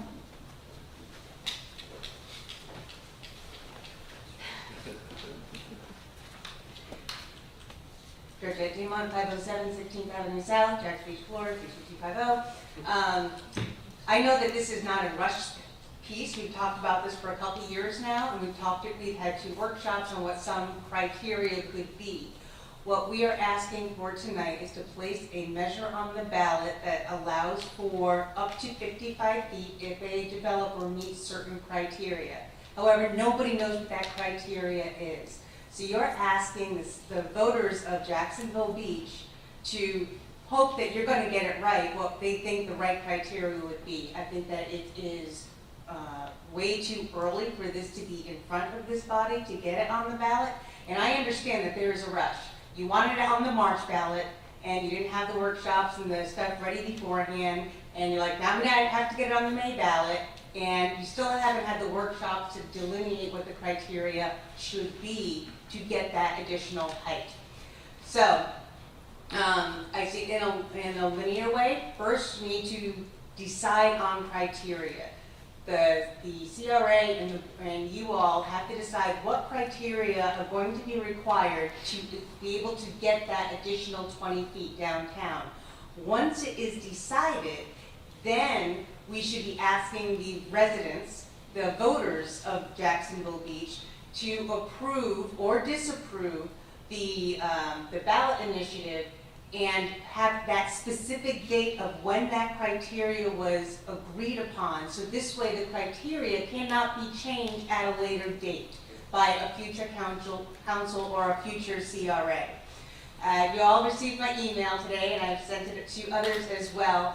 I'm agnostic on the height limit. I don't think the height limit is the thing that's going to be the savior of Jacksonville Beach. If we look at our sister beaches to the north, they're 35 feet. But it's parking that's not tying their businesses down. We have a couple nice properties here that are not being developed because those owners are waiting for you to increase the height limit. If they're not sure if the height limit is going to be increased, they're waiting to find out what the voters are going to say. So I would ask that you don't table this, you kill this. You kill this tonight, it's over and done with, and then the owners of those properties know if they want to do something, they have to do it in 35 feet, which we have seen is working on the corner over here with the Jacks Beach Town Center, with the J. Johnson Gallery development, and that whole block. So don't table this, kill this tonight to let the property owners in the downtown area know you can be successful at 35 feet, so it's time to do it, and let's get going. Thank you. Thank you, Ms. Dumont. We're still not clapping. Anybody else speak for, or yeah, there we go. Raise the roof. Anybody else speak in for or against this ordinance? Public hearing is closed. Let's get a motion and start council discussion. I move that we approve ordinance 2023-8193 on the first reading, approving the downtown CRA height incentive and schedule a second reading for February 21st, 2023. Second. We have a motion and a second. Discussion from council. I would, Mr. Nichols. Go ahead. No, go ahead. You sure? Yeah. Go right ahead. I know I can, but I'm letting you go. Thank you so much, Mayor. I appreciate that. This question's for the city attorney. Multiple people said this would open up a can of worms to over 55 feet. If this passed by the vote, if the voters approved this, is there any circumstance that you see that any building will be able to go over 55 feet without going back to the voters for additional height? Yes, I mean, based on the language, the criteria will be set by the CRA and the council, and the decision as to whether or not those height bonuses should be granted would be made administratively, and there would be no need for the developer to come back to the city council. Over 55 feet. Over 50, no, that's correct, I'm sorry. So can you restate that? So, Can't, up until. is there any chance it would be over 55 feet without going back to the voters? Not over 55 feet, up to 55 feet, the answer was yes. Over 55 feet, the answer would be no, because basically you're just allowing for a cap of an additional 20 feet, but it's not automatically guaranteed to anyone who would want it. They would still have to meet those height bonus requirements that would be again established between the CRA. You know, there's a lot of people talking about transparency. We've been working on this for well over a year. We've had multiple workshops. You know, I'm not sure how you get the city more involved, the residents more involved in these. I mean, we put the information out there. We invite people to come and do it. I think it's been a very long time, and it was since it was on the ballot initially, and that ballot did leave it open for, in order to change it to be above, it would have to go back to the voters. So it's been, I don't know, it's been 15 years from something, let me do my math. 7. So, you know, I think that the criteria have been established pretty substantially in the meetings that we've had. My other question for the, did you put this, were you a part of putting this together? Is why wasn't the criteria included in the referendum? And I guess my understanding is that because there's just not room to put, go ahead, sorry. Well, I mean, the main reason is they haven't been established yet. As you mentioned, we did discuss criteria. Please respect all of our speakers, thank you. At the workshops, we did discuss some pretty detailed criteria, leaving some blanks as far as percentage and square footage and things of that nature, but you're right, we did discuss that in great detail. It's something that would have to be possibly put in our comprehensive plan, possibly in our updated land development code, and in the downtown redevelopment plan. That's gonna take a year. So as we're updating all of these documents right now, those final decisions on the actual specific incentives have not been made, but we have some pretty detailed drafts prepared. And is there any way to include those requirements for the incentives in a referendum that's limited by verbiage? I think they could be included in the charter, but then again, we're stuck with those and we can't change them unless it goes back before the vote. So you're stuck with those incentives. If we find out one of them maybe isn't working, it has to go back to the voters to change, as opposed to if it's in the comprehensive plan, the land development code, and the downtown redevelopment plan, then it goes through those channels through CRA, Planning Commission, and Council to make adjustments if something's not working. And if it did pass and a developer wanted to use the additional height, it would have to go through multiple CRA readings and multiple council meetings? Correct. Nobody would even be able to use it until criteria are established. So at whatever time that takes place, whether it's 6 months, a year, 18 months after the vote, if it were to pass, nobody can take advantage of it until those criteria are established and approved by CRA and the council. And once the criteria is approved, if a developer wanted to use it, it would still have to be approved. It would have to go through the CRA, and it would have to go to 2 votes of the city council. That is the way we've proposed it, yes, sir. Okay, thank you. Mr. Mesa. Oh, I need coffee. Many thoughts are going through my head right now. I don't know if I want to kill this, but I am leaning a little bit towards maybe tabling this agenda item. I want to make sure, and I know we all want to make sure we get this right.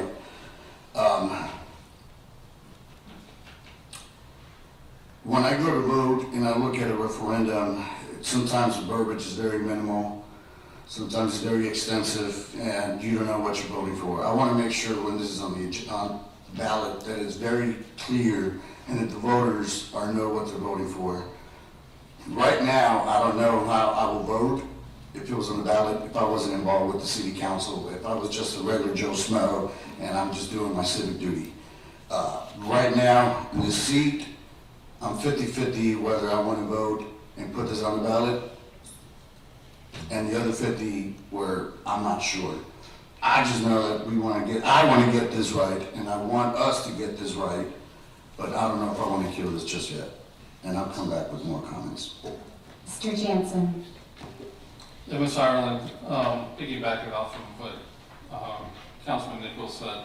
So if this passes and somebody decides they want to come in and build without the incentives in place, the height restriction is still 35 feet, correct? Yes, sir, that's correct. Okay, that's it. Mr. Horn.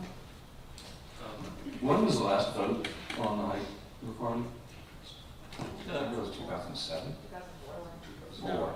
So 19 years. 2004. And 2004. I was not on council, obviously, when this began. But what was the impetus for the push for 20 more feet? Were citizens coming up and saying, hey, we want bigger buildings downtown? Because from what I'm seeing in my email and what I'm seeing here tonight, it does not seem like that's what citizens want. And I'm trying to figure out how we ended up at this point. I can speak to that, and then we'll throw I it think to... Mr. Golding has a pretty good background in that. Are you asking about what, this current proposal, not the 2004 proposal? No, yeah, in 2004, the decision was made that 35 feet is the limit. Somebody mentioned Flan Sharp. Flan Sharp was a dear friend of mine, was, my captain. I joined the lifeguards 36 years ago. And I knew that was one of his things. I remember voting for that. And so that's what I'm trying to figure out, where we went from. We all voted, everybody voted and said, no thanks, 35 feet's good. Then what was the impetus? Where did we get to where we are now? What brought this about? I can summarize, and I think that we did a number of community visioning meetings, plus those of us who have been involved on council for quite some time. We're seeing some stalled out developments downtown where we are designed for higher density, more intensive use than other parts of our area. And I will agree, one of the strangleholds is also parking. When you look at the Jacksonville Beach Town Center, you look at Oku, they do not have a parking requirement. They are grandfathered into that. So if you're the Element and you have a full city block basically to redevelop, and you have to fit everything into 3 floors, including your parking, it gives you no room for creativity. It also gives us no room to work with them, to say, if you put a restaurant on your rooftop or retail on your first floor, we're gonna give you an extra floor. So basically, for me, this is designed to give us the ability to have some flexibility with working with projects that we want to attract to our downtown. So it's not saying this is the only way, but it's saying it's a way that right now we just don't have that opportunity. Can I try to, I think Mr. Horn was asking about why did it become an issue in 2004? Was that? No. Yeah, not necessarily that. It was decided that way because we were trying to avoid residential high rises, residential oceanfront high rises, and then by Beach Boulevard Bridge, they were going to put in a 40-story, some mega crazy thing. And then subsequently, the process came along that the desire was to do development downtown, but builders or somebody, we can't develop downtown without incentivizing or attempting to incentivize people. If you want to go higher, then you will provide a benefit to the city. Is that correct? So having said that, I do understand the process, and I want to ask those questions. I will also say that I agree with many of the people that were commenting here is that without specific criteria laid out, I am reluctant to support this without knowing what we're getting into, and before we would open that proverbial can of worms. Thank you, Ms. Golding. As a lot of people have said, I I agree, and I'm not convinced that changing the charter to allow increased height is the solution to our issues in the central business district. I think parking is a big issue. As others have said, I totally agree. We have really excellent examples of developers who have done wonderful things in our downtown within the 35 feet. Jack's Beach Town Center is looking great. I'm looking forward to that opening, the Oku. And then I really love the creativity of the building where Biggie's and Jack Spices, how they put the parking on top of the building. I mean, imagine that, you know? You can put parking on top of a building and you can still do it all within 35 feet. I agree with what several people have said. This is putting the cart before the horse. We don't have the incentive criteria defined, and I think that the citizens and the voters need to know what that criteria is before they make a decision on a ballot initiative.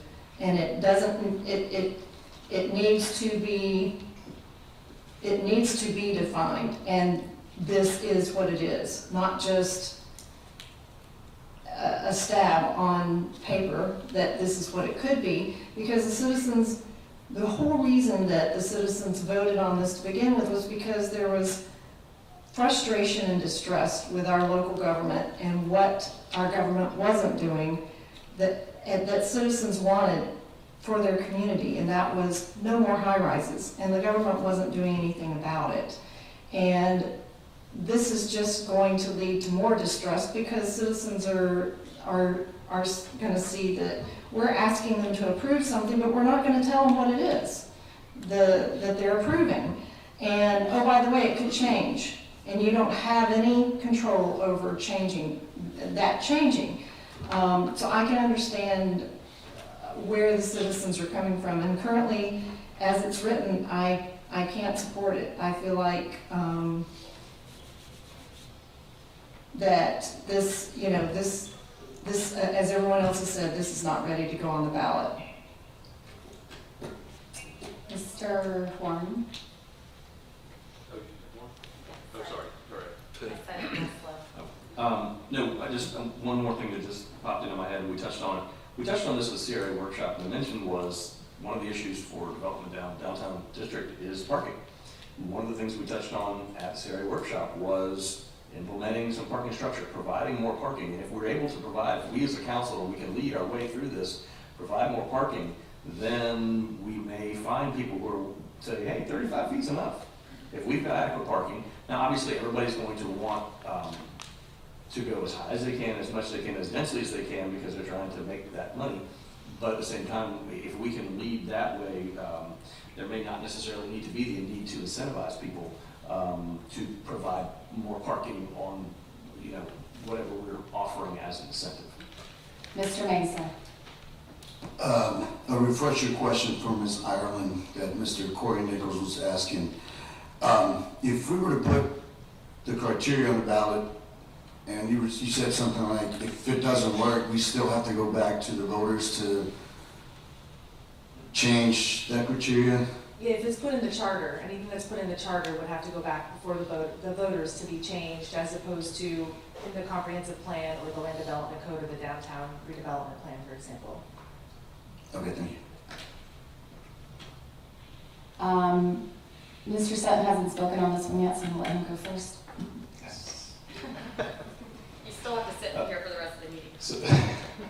So to follow up on that, Heather, but that's not to say that if the criteria were established and put into the comp plan and land development code, but agreed to up front and reviewed with the citizens and whatever else, then put into the comp plan and land development code where it could be at a later time, if it made sense, adjusted because certain things are working and certain things were not, that would be fine, correct? And the 55, the amendment would get passed, that would be in the charter, but the criteria could be modified. I mean, I don't know what mechanism we would approve that by, but I'm sure that working with the city manager and legal, we could come up with some way to kind of approve those pending. I'm not sure exactly what that would look like, but I imagine there's a way to do it. Well, I think it could reference the criteria that are included in the comp plan or LDC. The citizens would approve the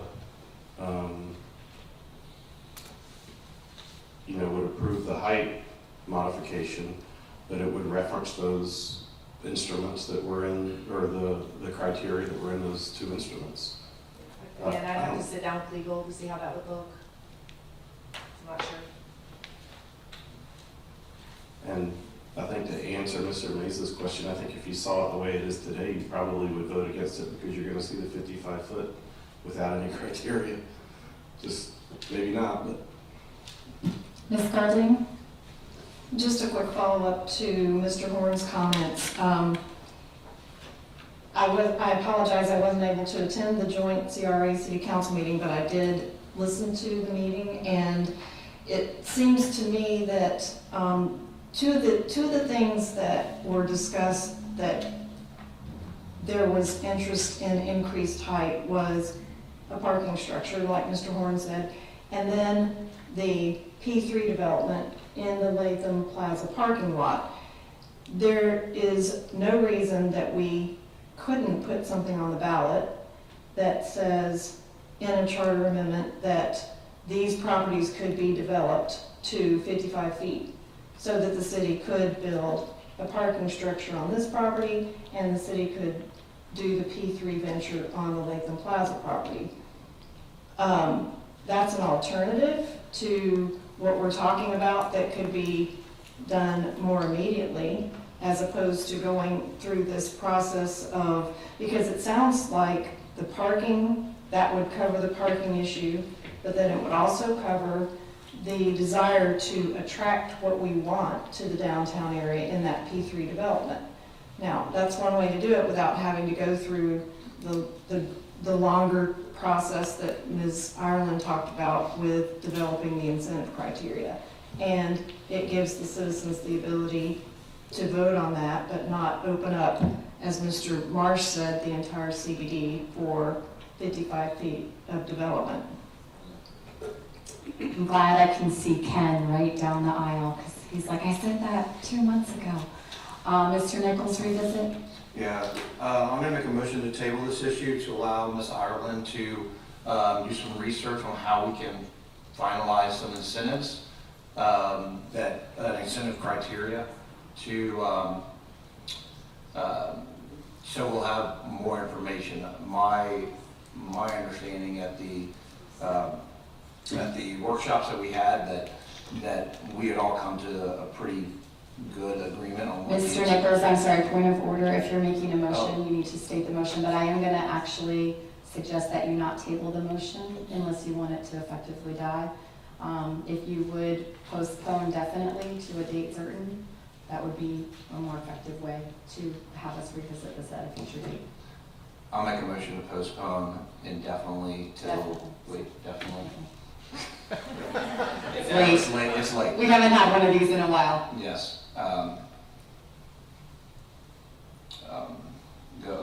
So. Postpone definitely. Yeah. Second. You need a date. 6 months? No, I want to make sure the date needs to be so we can have another general election in November. So I would probably say. There's not a November general election in 23. When's the next election? August. You're going to do primary in August. There's a primary in August. I would say move it to August. I think that would give them enough time. So backing up, it's usually how many weeks before a. Okay. Yeah, I'm looking.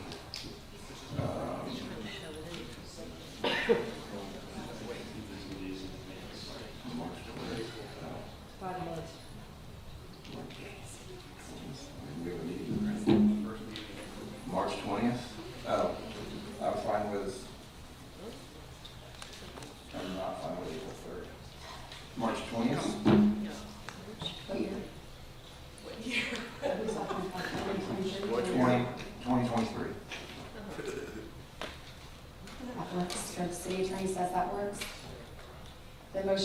postpone definitely to March 3rd, 2023 I'm sorry, March 20th, 2023. Is there a second? Second. Any discussion on this motion? I will say, and didn't say this during the original motion, I was expecting that at this point we would have more firm criteria, but I can also see why we don't. And we also, as this council until tonight, have not discussed this issue with our 2 new members, so I do think we need to throw this back to a council briefing as well between now and then. Any other discussion on the amendment? Madam Clerk, roll call. Councilmember Meza, Yes. Councilmember Nichols, Yes. Councilmember Sutton, Yes. Councilmember Golding, Yes. Councilmember Horn, Yes. Councilmember Jansen, Yes. Mayor Hoffman. Yes, motion carries. Thank you all for being active and engaged citizens. We do appreciate you. Have a good night. This meeting is adjourned.